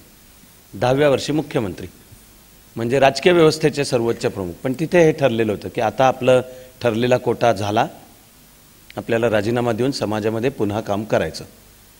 ते करायचं त्याच्यात काम राजकारण हे निश्चितपणे होतं. आता मी क्रियापद होतं वापरतोय, आपले आशीर्वाद असावेत. पण राजकीय व्यवस्था बदलली पाहिजे. ते जे सुरेशजी म्हणतायत त्याच्याशी मी अर्थातच 100% सहमत आहे की व्यवस्था बदलायची तर व्यवस्थेच्या आतून काम करायला पाहिजे. हे बरोबर आहे, नाही आहे. व्यवस्था बदलायला आतूनही काम करता येतं, बाहेरूनही येतं.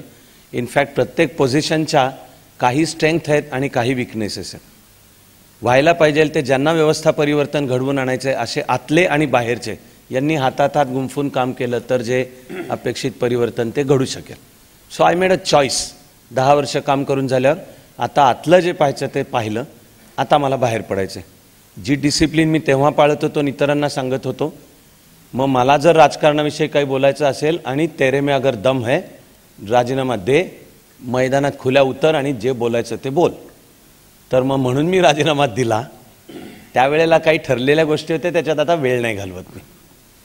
त्यामुळे लढवायची तेव्हा निवडणूक लढवली, त्याच्यात मी राजकीय परिवर्तनाचा कार्यक्रम मांडला, त्यातले काही आज व्यवस्थेने मान्य केलेत, काही केलेले नाही आहेत.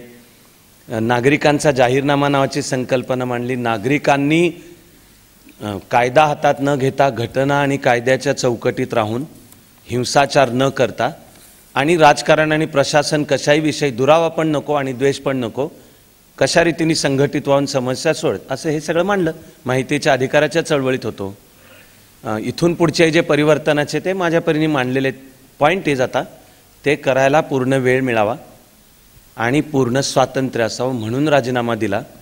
काही वेळा लोकांना वाटतं, अजूनही वाटतं, किंवा काही वेळा लोक गृहीत धरतात की एवढा स्वतः IAS होता, चांगला मुख्यमंत्र्यांचा सेक्रेटरी होता, कशाला दिला. माझ्यावर विश्वास असला तर त्यांना वाटतं की बहुधा तिथल्या भ्रष्टाचाराला कंटाळला किंवा जे दबाव वगैरे, हे काय खरं नसतं. परत सांगतोय की तुमच्यात दम असेल. ॲक्च्युली हळूहळू तुमच्या वाटेला जाणं पण बंद होतं दबावांचे. पण मला स्वातंत्र्य सर्व प्रकारच्या कामाचं होतं म्हणून राजीनामा दिला. तुमच्याशी मी नंतर भेटतो. त्यांनी त्यांच्या पुस्तकात असं म्हटलंय की एका CMला सोडलं आणि दुसरा CM म्हणजे चाणक्य मंडळ सुरू केलं, असं त्यांनी म्हटलं. सुरेश खोपडेंना मला असं विचारायचं आहे की आम्ही असं वाचतो, बातम्यांमध्ये सुद्धा आम्ही सांगतो की पोलीस यंत्रणा अधिक सुसज्ज आता झालेली आहे, पण ते कितपत खरं आहे, त्याच्यात कितपत तथ्य आहे? 26/11ची पुनरावृत्ती पुन्हा होणार नाही ना, याची खात्री अजूनही सामान्य माणसाला नाही आहे. नाही, मी कालच पोलीस कमिशनरांच्याकडे मोर्चा घेऊन गेलो होतो रिटायर झाल्यानंतरही, आणि तिथं मी जाहीरपणे त्यांच्या तोंडावरती सांगितलं. ते म्हटले मी भेटणारच नाही, माझ्याबरोबर 100 लोक होते. तर म्हटलं तुम्ही भेटला नाही तर आम्ही इथून जाणार नाही. आणि मग कमिशनरांनी मला आतमध्ये बोलवलं, त्यांच्या तोंडावरती सांगितलं की तुम्ही जे करताय ते सगळं आउटडेटेड आहे. तुमची आत्ताची जी कार्यपद्धती पोलिसांची ती घाशीराम कोतवाल टाईप किंवा ब्रिटिशर्स टाईप अशा प्रकारची सिस्टीम आहे. आता त्याच्यावरती खूप मोठं बोलावं लागेल वगैरे वगैरे. आणि मी हेही सांगितलं की मुंबई शहर इतकं असुरक्षित आहे, एखाद्या व्होल्कॅनोवरती बसलेलं आहे वगैरे वगैरे. आणि हे ज्यावेळेला मी सांगतो त्यावेळेला it is binding on me to give an alternative model. आणि मग मी त्याच्यावरती मुंबई जळाली भिवंडी का नाही. आता भिवंडीनंतर मध्ये एकही दंगल झाली नाही, एकही अतिरेकी झाला नाही, तिथं बॉम्बस्फोटही झाले नाही, मुंबई मात्र सतत जळत राहते.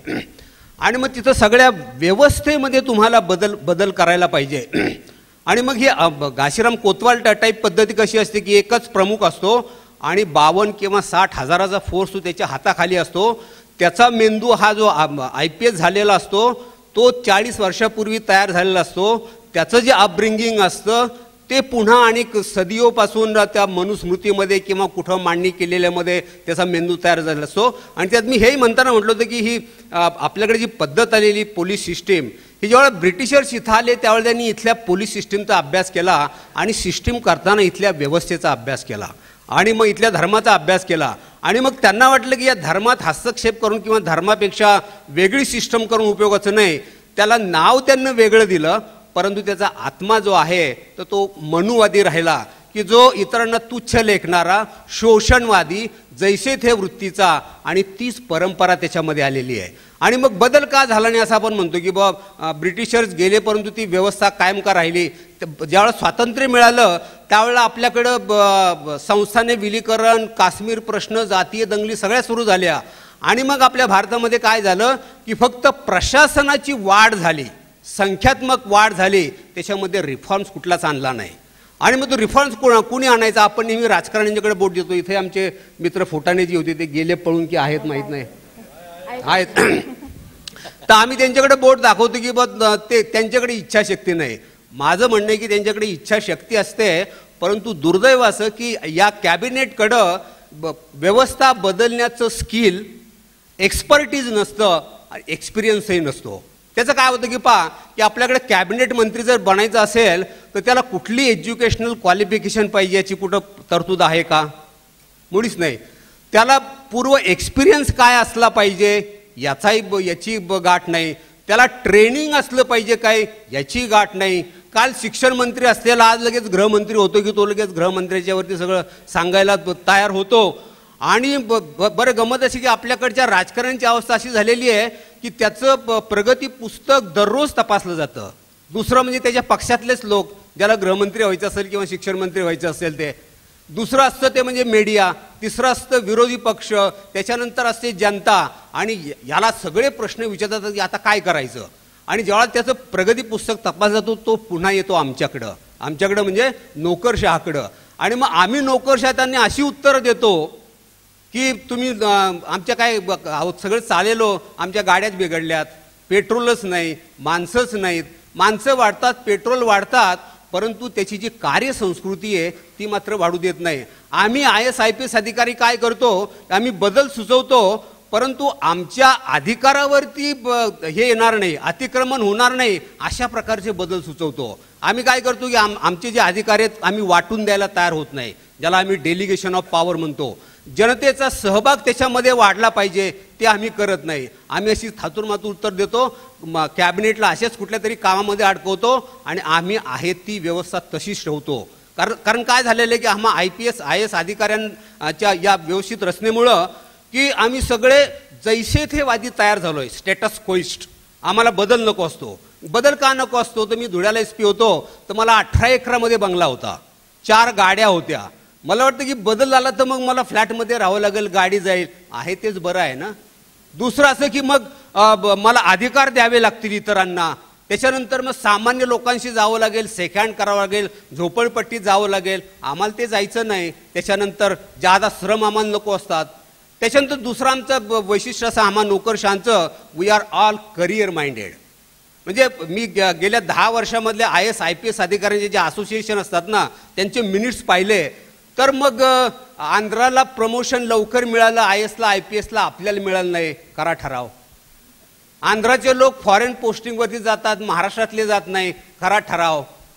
सगळं मुंबईमध्ये आपल्याला काय राहायला जागा नाही, आपल्याला औरंगाबादला बंगला आहे पण इथं नाही, चला सोसायटी करा आणि राहायला जा. म्हणजे ज्या सामान्य लोकांच्यासाठी ही व्यवस्था केलेली आहे याच्याबद्दल ही वरिष्ठ नोकरशाही पाहत नाही, हे फक्त आपल्या इंटरेस्टसाठी काम करत असते. आणि म्हणून कार्ल मार्क्सने या नोकरशाहीबद्दल म्हटलेलं आहे की bureaucracy is nothing but a parasite on civil society. आणि म्हणून मग आपण राजकारण्यांना दोष देतो, खरं तर राजकारण त्यातलं काही समजतही नाही. हे माझं जाहीर आव्हान, आपण त्याच्यावरती एक जाहीर चर्चा ठेवूया. ह्या कारणामुळं समजतं आम्हाला, म्हणजे आम्हा नोकरशहांना आतले सगळ्या निटीगिटी समजतात, पण आम्हाला वाटतं की बदल आला तर हे नको आहे. आणि म्हणून मग मी जो आगाऊपणा केला, माझं प्रमोशन घालवलं, इन्क्वायऱ्या सुरू केल्या, तर तुम्हाला असं का करावं असं वाटतं वगैरे अशा प्रकारचे प्रश्न विचारतात. तर मगाशी सांगितल्याप्रमाणे माझी आई अशिक्षित, वडील अशिक्षित, परंतु मला एवढं साहेब व्हायचं कारण असं की माझ्या आईनं तिच्या लहानपणी गाडगे बाबाचं कीर्तन ऐकलं होतं. बाबांनी सांगितलं होतं की एक वेळ उपाशी राहा पण पोरांना शिकवा. आणि त्यामुळे मला शिकायला मिळालं. बरोबर खेड्यातलं गाव, पुन्हा जिथं एक वेडा माणूस आला की ज्यानं महाराष्ट्रात अनेक शाळा काढल्या, रयत शिक्षण संस्था, कर्मवीर भाऊराव पाटील, त्यानं शाळा काढली म्हणून आम्हाला शिकता आलं. आणि म्हणून माझ्यामध्ये बदल झाला. तर मग मी ज्यावेळेला इतरत्र पाहतो आणि हा इतरांच्याकडे पाहण्याचा गुण देखील मला अनुवंशिक माझ्या आईकडूनच आलेला आहे.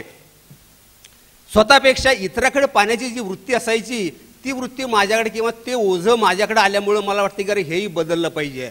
आणि मग पुन्हा शेवट करताना मी सांगतो की एका विचारवंताचे 2 प्रश्न मला महत्त्वाचे वाटतात की जे सगळ्या ऑडियन्ससाठी मी विचारू शकेल.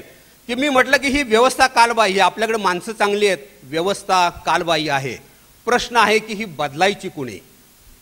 आणि मग त्यानं 2 प्रश्न विचारले. त्यापैकी त्याचा पहिला प्रश्न होता की if not you then who. मराठीत काय म्हणूया, तू नाहीतर कोण.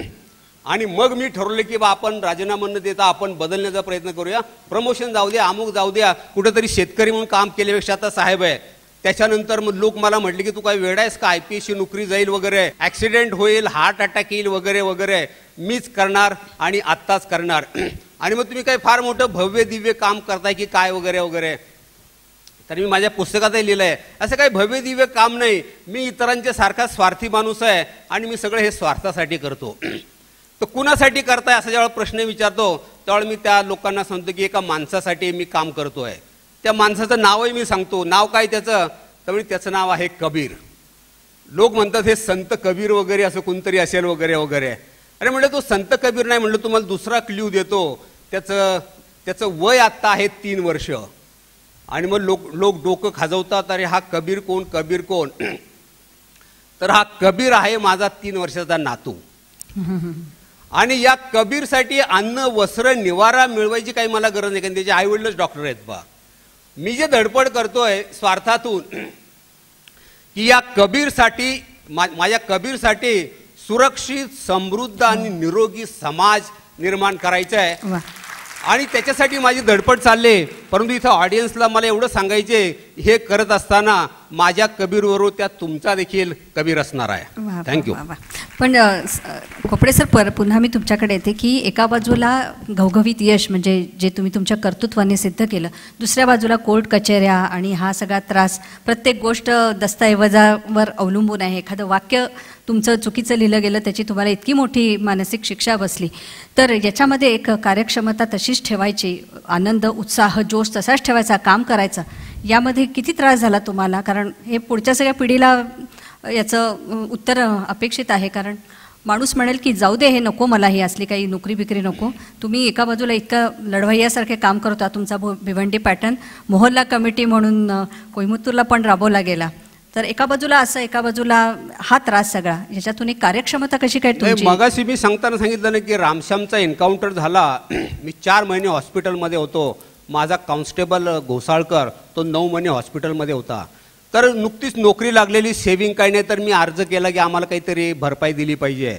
तर एका फाईन मॉर्निंगला मी GT हॉस्पिटलमधून एक पत्र आलं, DG ऑफिसचं म्हणजे डायरेक्टर जनरल ऑफ पोलीसचं पत्र आलं. ते पत्र फोडलं तर त्याच्यामध्ये 2 नाव होतं, माझं सुरेश खोपडे आणि हवालदार घोसाळकर. तर हे जखमी झाले होते. तर सुरेश खोपडे यांना 150 रुपये देण्यात यावेत आणि हवालदार घोसाळकर यांना 75 रुपये देण्यात यावेत.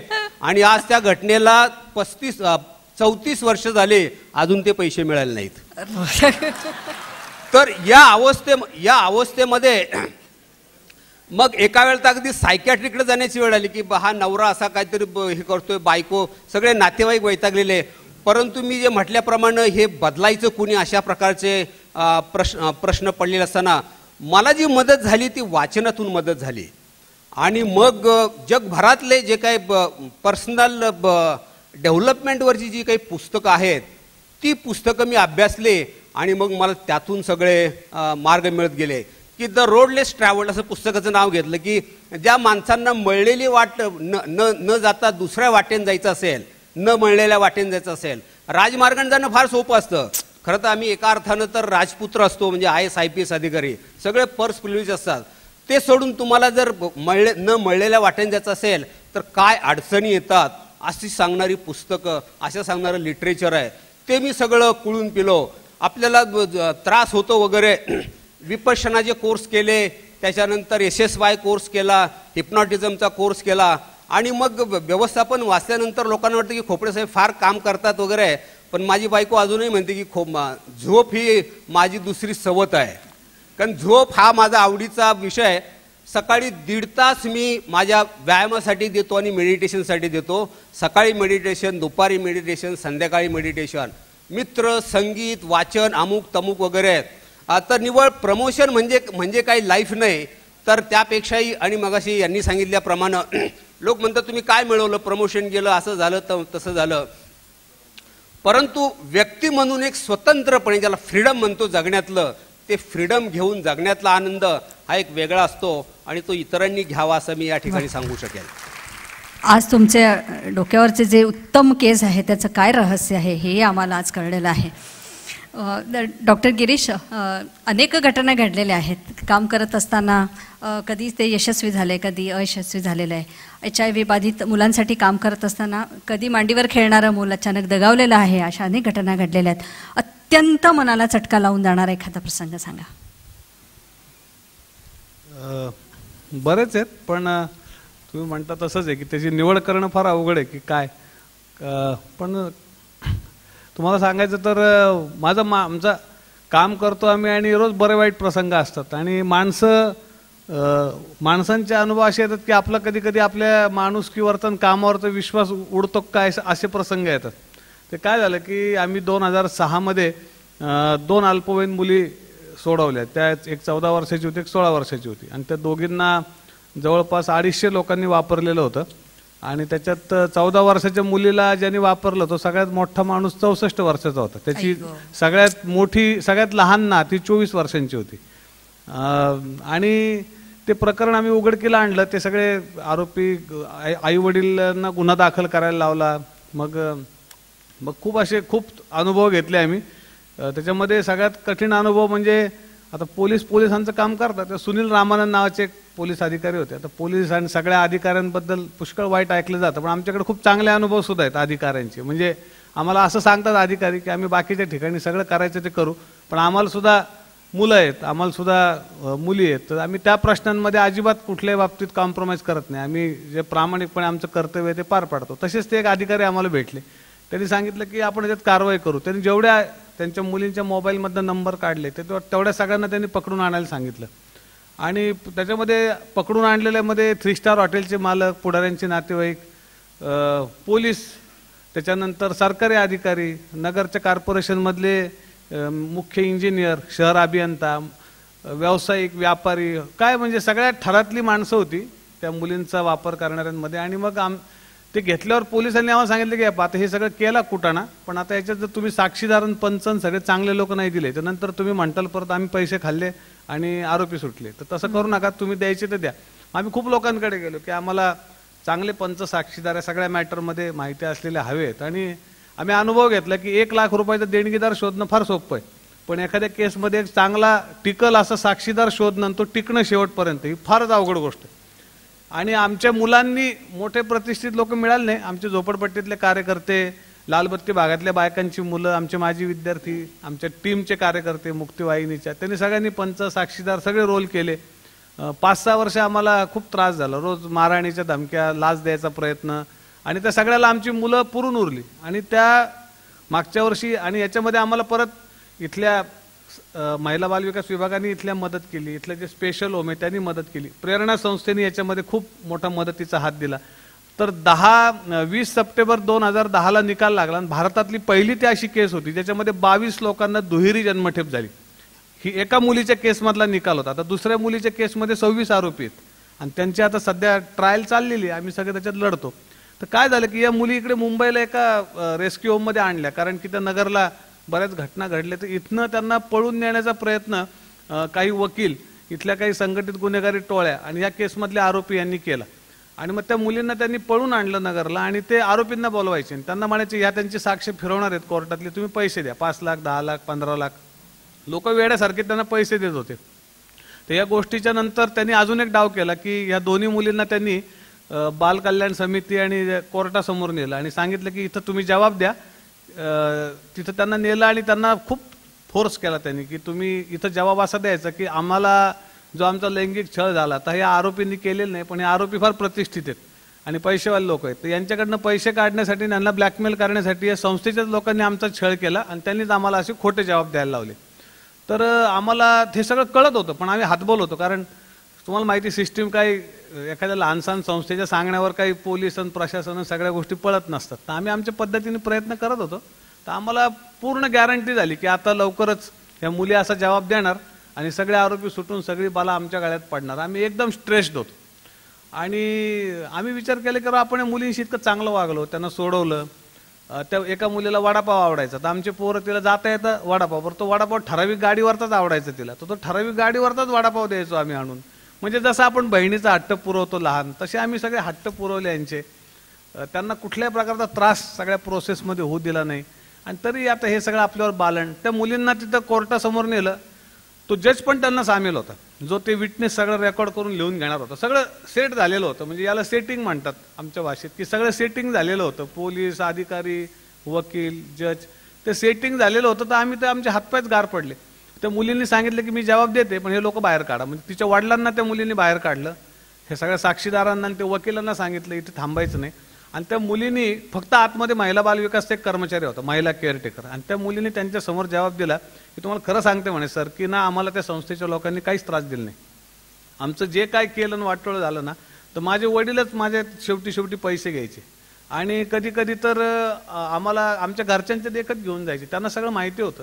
आता हे इथं आम्हाला आणलेलं आहे ना म्हणे, हे सांगून आणलेलं आहे की आता तुम्हाला आम्ही चिकन खायला घालणार आहे, त्याच्यानंतर तुम्हाला कुठं मोठ्या हॉटेलात घेऊन जाणार आहे. फक्त तुम्ही आता हे सांगायचं, हे सांगितलं की तुमच्या वडिलाला आम्ही नवीन रिक्षा घेऊन देणार आहे, का ती रिक्षावाल्याची मुलगी होती. तर मी तुम्हाला खरं सांगते, आमची त्यांच्याबद्दल काहीच तक्रार नाही. आणि त्यांच्याबद्दल आम्हाला तुम्ही कुठेही नेलं ना, तर त्या कार्यकर्त्यांबद्दल तर आम्ही कधीच खोटं नाटक काही सांगणार नाही. कारण त्यांनीच जेवढी चांगली वागणूक दिली आम्हाला आजपर्यंत आयुष्यात, कधीच कुणी तितकं चांगलं वागवलं नाही. आम्ही सगळ्या बऱ्या वाईट अनुभवातून गेलो, मोठ्या मोठ्या हॉटेलात राहिलो, आजोबाच्या वयाच्या माणसांनी आम्हाला वापरलं. ह्या लोकांनी जसं वागवलं तसं कोणीच वागवलं नाही. आता तुम्हाला काय लिहायचं ते लिहा. तिथे जज अशी बघत बसले, त्यांनी त्या वकिलांना बोललं, अरे ही पोरगी काय बोलते, उलटच बोलते. तेच तसेच बसले. दरम्यान या गोष्टीचा बोबाटा झाल्यामुळे आम्ही सगळे पोचलो, थोडा मीडिया आला, त्या मुलींना आणले जबाब द्यायला. त्या मूळ केस ज्या कोर्टात चालली होती त्या कोर्टाला पण या सगळ्या गोष्टी कळल्या, त्यांना पळून आणलेले. CID कडे ही केस होती, त्यांना कळलं की ह्या पळून आणलेले पोरी इथे आहेत आणि त्यांचे जाब जबाब. मग ती सगळी चक्र फिरली, त्यांची उचलाउचली झाली, त्यांच्यावर इथं ओशिवारा पोलीस स्टेशनला गुन्हा दाखल झाला जिथनं पळून आणली होती. तर आमचा एकदम जो सगळा मेलेला आत्मविश्वास होता की आपण ज्याला मदत करतो तेच आपला घात करतो आणि आपणच गळ्यात फाशीचा फंदा घालून घेतला. पण आम्हाला त्या 2 मुलींनी जे आमच्याविषयी सांगितलं त्याच्यामुळे आम्हाला असं वाटलं की नाही राव, कुठेतरी आपण जर सद्भावनेने मदत केली तर इतकं काही ज्यांना मदत करतो ते काही बेमान झालेले नाहीत. कुठंतरी त्यांच्यामध्ये प्रामाणिकता आणि कृतज्ञता असते, ती बरोबर वर येते. आणि या घटनेमुळं आमचं म्हणजे हातपाय गळालेले होते. आम्ही पुन्हा या सगळ्या घटनेमुळं नव्या दमाने, नव्या जोशाने जे आमचं काम आहे की महिला मुलांना मुक्त करणं, त्यांचं पुनर्वसन करणं, गुन्हेगारांना शिक्षा होणं, त्या कामात लागलं. मला आपल्याला सांगायचं आहे, एक क्षण घेऊन फक्त आपला, की आत्तापर्यंत 35 केसेसमध्ये आम्ही कन्व्हिक्शन घेतलेले, जो कदाचित कुठल्याही जिल्ह्यामधला रेट नाहीये. पण 15 वर्षात 35 केसेसमध्ये आम्ही कन्व्हिक्शन घेतलेले. दीपाली, त्याच्यामुळे आमच्या जिल्ह्यामध्ये एकही अल्पवयीन मुलगी आज या धंद्यामध्ये नाहीये, ही पण मला आनंदानं सांगायची. वा वा वा वा वा वा वा. खरं तर हे 4 दिग्गज आहेत, त्यांच्याकडनं इतकं काही घेण्यासारखं आहे की प्रत्येकाशी 2-2 तास जरी संवाद साधला तरी तो अपुराच आहे. पण आपला अजून भव्य दिव्य कार्यक्रम याही पुढे आहे, तर आपण वेळेची मर्यादा लक्षात घेऊन आपण हा कार्यक्रम आटोपता घेऊया. पण यांचं हे सगळं कर्तृत्व, याच्यापासून आपल्याला अनेकांना नवीन उमेद घेता येईल किंवा फुल ना फुलाची पाकळी म्हणून त्यांच्या या कार्याला हातभार लावता येईल. आभाळाला उंच गवसणी घालणाऱ्या गरुडाला एका थेंबासाठी, एका तहानचा थेंब भागवण्यासाठी जमिनीवर हे यावंच लागतं. पण जमिनीवर येणं ही त्याची हार नसते, तर पुन्हा आभाळाला गवसणी घालण्यासाठी केलेली पूर्वतयारी असते. हे प्रत्येकाने लक्षात ठेवूया आणि या सदिच्छेवर आपण या मान्यवरांना धन्यवाद देऊया. आणि पुढचा कार्यक्रम मध्यंतर होणार नाही आहे, आपण तसाच पुढे चालू ठेवणार आहोत. धन्यवाद. उपलब्ध वेळेत ह्या सगळ्यांशी आपण छान संवाद साधला. स्मितानी, या चौघांकडे बघून फक्त असं म्हणावंसं वाटतं की माणसाला शोभणारे युद्ध एकच या जगी, त्याने स्वतःला जिंकणे एवढे लक्षात ठेवा. या सगळ्यांनी स्वतःला जिंकलेलं आहे. त्यांच्या विचारातून प्रेरणा घेऊन आपण पुढे जाणार आहोत. यानंतर स्वप्नांच्या पाऊलवाटा या CDचं प्रकाशन माननीय रवी दाते यांच्या हस्ते होणार आहे. मी माननीय रवी दाते यांना मंचावर आमंत्रित करते. तसंच पद्मजा फेणाणी, माधव भागवत यांनाही मंचावर आमंत्रित करते. उदयदादा तुम्हाला सुद्धा मंचावर यायची विनंती करते. आता CDचं प्रकाशन आपण करतोय, स्वप्नांच्या पाऊलवाटा. यातला गायक स्वर पद्मजा फेणाणी आणि माधव भागवत यांचा आहे. संगीत स्वतः उदयदादा, माधव भागवत आणि मनोहर रणपिसे यांचं आहे. आणि रमण रणदिवे यांची एक गझल आहे. इलाही जमादार यांच्या 2 गझल आहेत. मनोहर रणपिसे यांच्या 2 गझल आहेत. विजय आव्हाड यांच्या 2 गझल आहेत. उदयदादांची एक गझल आहे आणि ललिता बांठिया यांच्या 2 गझल आहेत. 10 गझल या CDमध्ये आहेत. उदयदादांना एक विनंती आहे की ते मंचावर आल्याशिवाय आपलं CD प्रकाशन होणार नाही. रामदास फुटाणे यांना सुद्धा मी मंचावर आमंत्रित करते. स्वप्नांच्या पाऊलवाटा या CDचं प्रकाशन माननीय रवी दाते यांच्या हस्ते आता होणार आहे. रवी दाते यांना विनंती आहे की या CDचं प्रकाशन करावं, स्वप्नांच्या पाऊलवाटा.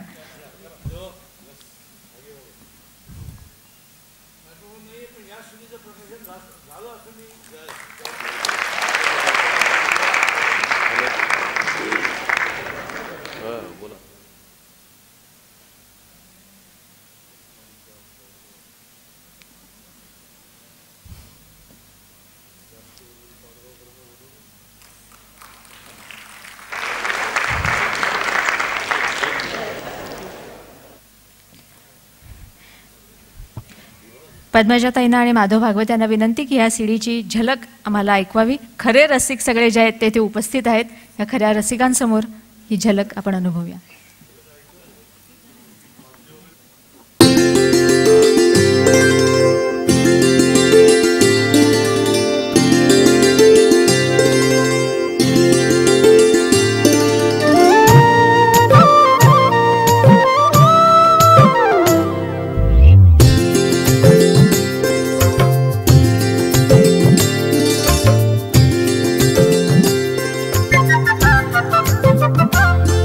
केला सुरू फुलांनी नखरा जरा जरासा, केला सुरू फुलांनी नखरा जरा जरासा, आला खुशीत जेव्हा, आला खुशीत जेव्हा, गजरा जरा जरासा, केला सुरू फुलांनी नखरा जरा जरासा.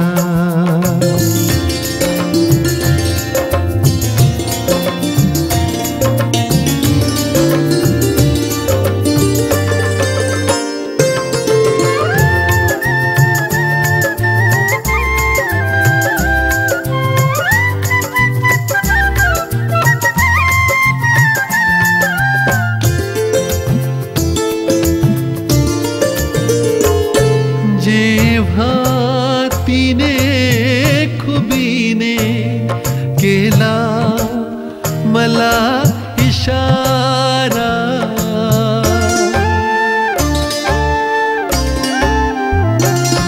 जेव्हा तिने खुबीने केला मला इशारा, नाराज होत गेला, नाराज होत गेला, दुसरा जरा जरासा, नाराज होत गेला, दुसरा जरा जरासा.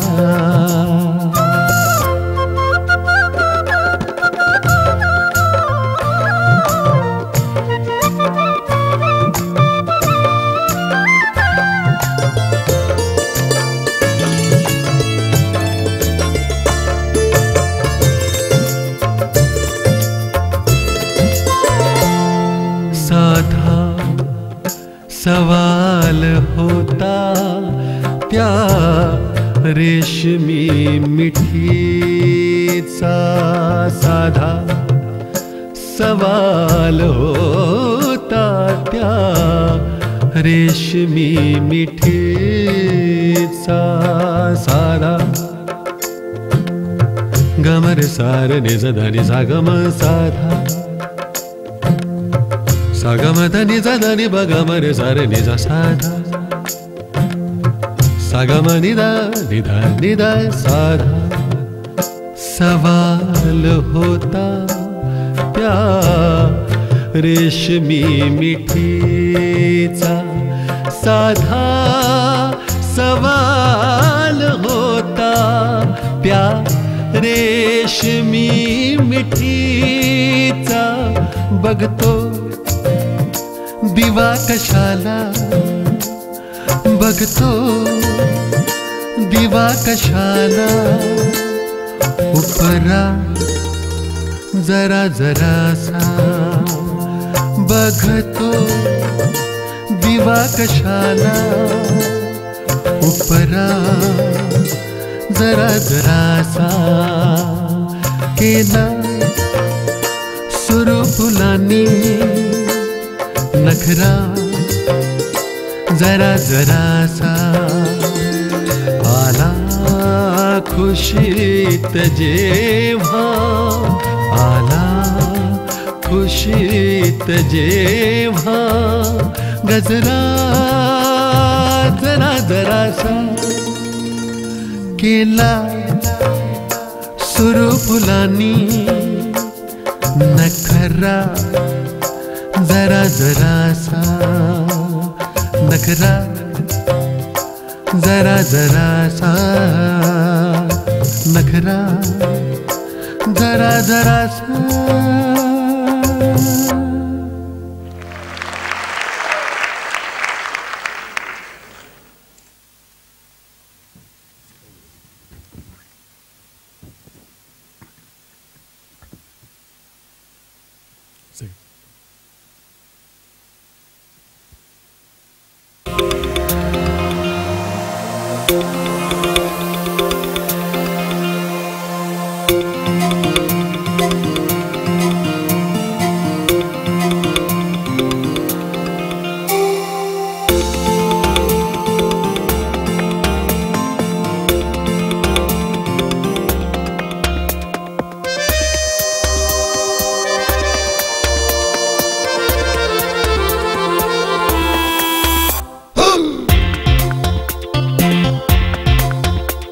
तुझे रूप रंभे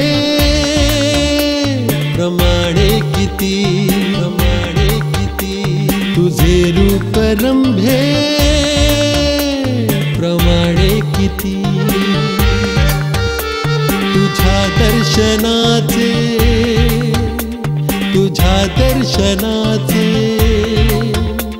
तुझ्या दर्शनाचे दिवाणे किती किती किती किती तुझे रूप रंभे प्रमाणे किती तुझ्या दर्शनाचे दिवाणे किती किती किती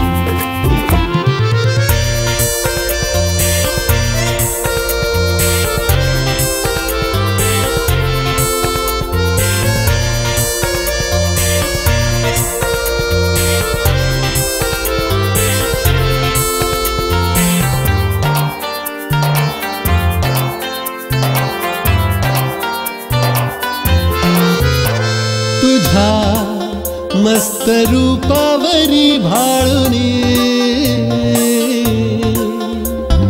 तुझ्या मस्त रूपावरी भाळुनी नभी फेर धरती नभी फेर धरती नभी फेर धरती ससाणे किती किती किती नभी फेर धरती ससाणे किती किती किती किती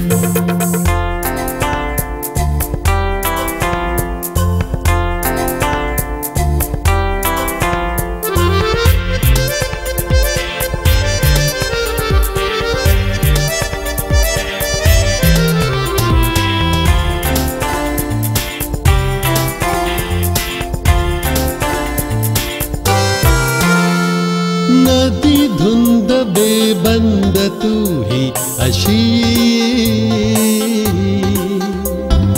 नदी धुंद बेबंद तू ही अशी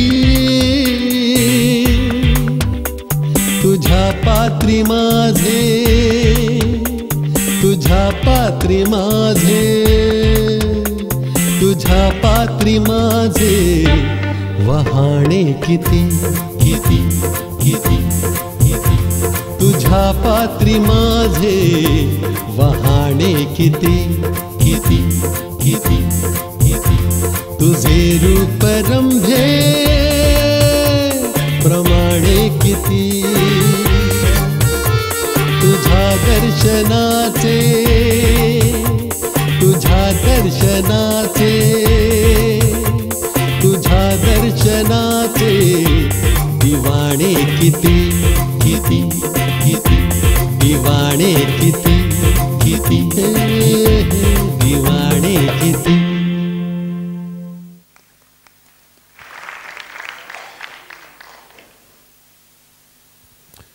याचे शब्द उदय लाडांचे होते, त्यांच्याकरता टाळ्या वाजवूया.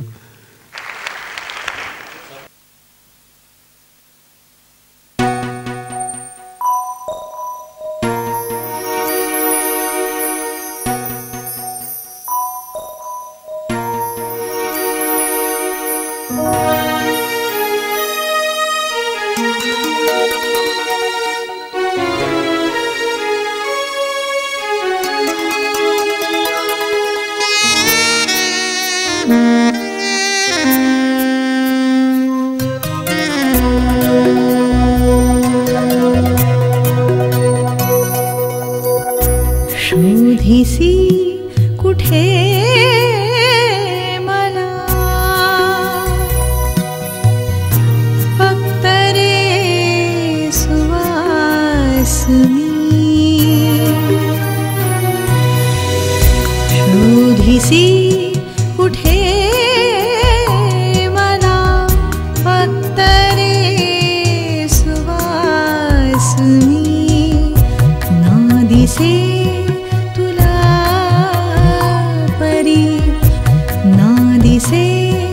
तुला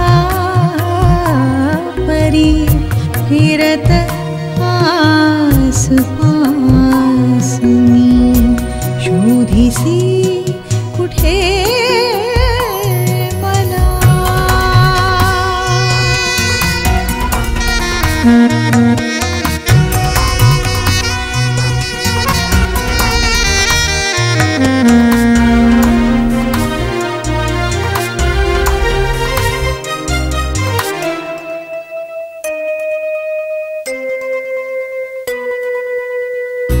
ललत तू पहाटचा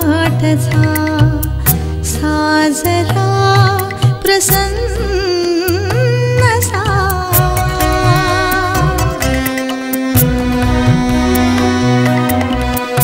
ललत तू पहाटचा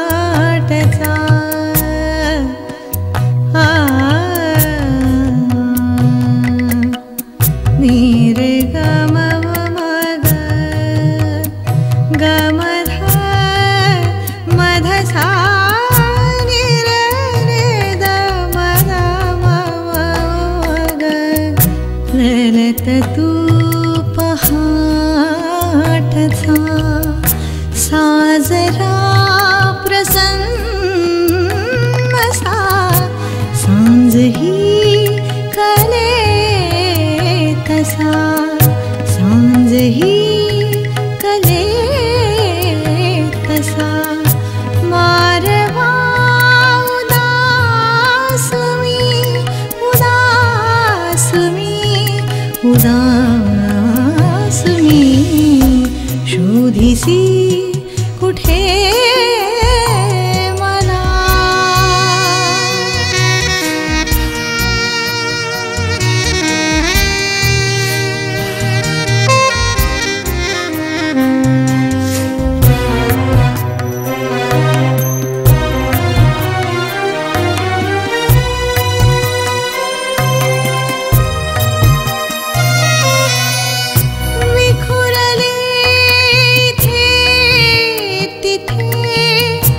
मुक्त मी जरी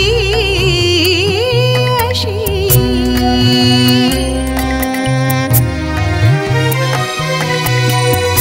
विखुरले इथे तिथे मुक्त मी जरी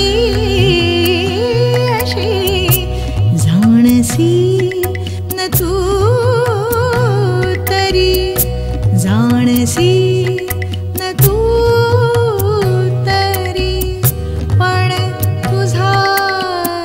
श्वास मी ना दिसे तुला परी फिरत आसपास मी शोधिसी कुठे मला फक्त रे सुवास मी ना दिसे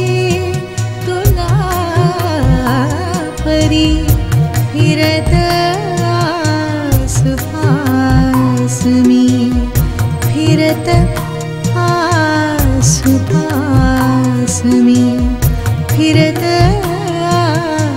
आसपास मी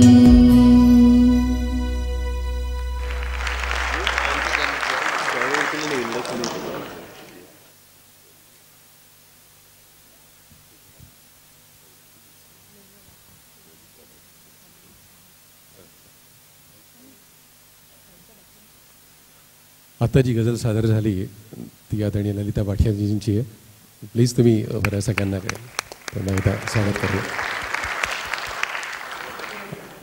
आणखी पुढे जी आहे ती पण गझलच आहे पण अभंगासारखी आहे. ती आहे इलाही जमादार यांचे शब्द आहेत. ऐकूया.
जीवन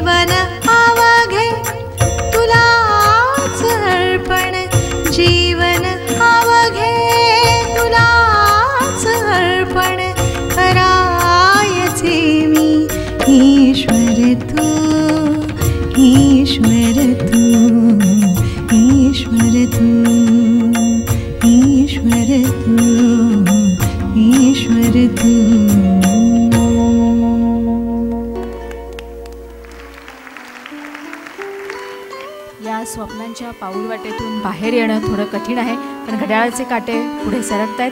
तेव्हा आत्ता इथेच थांबूया. पुढच्या वर्षी नक्की भेटू. धन्यवाद. शुभरात्री.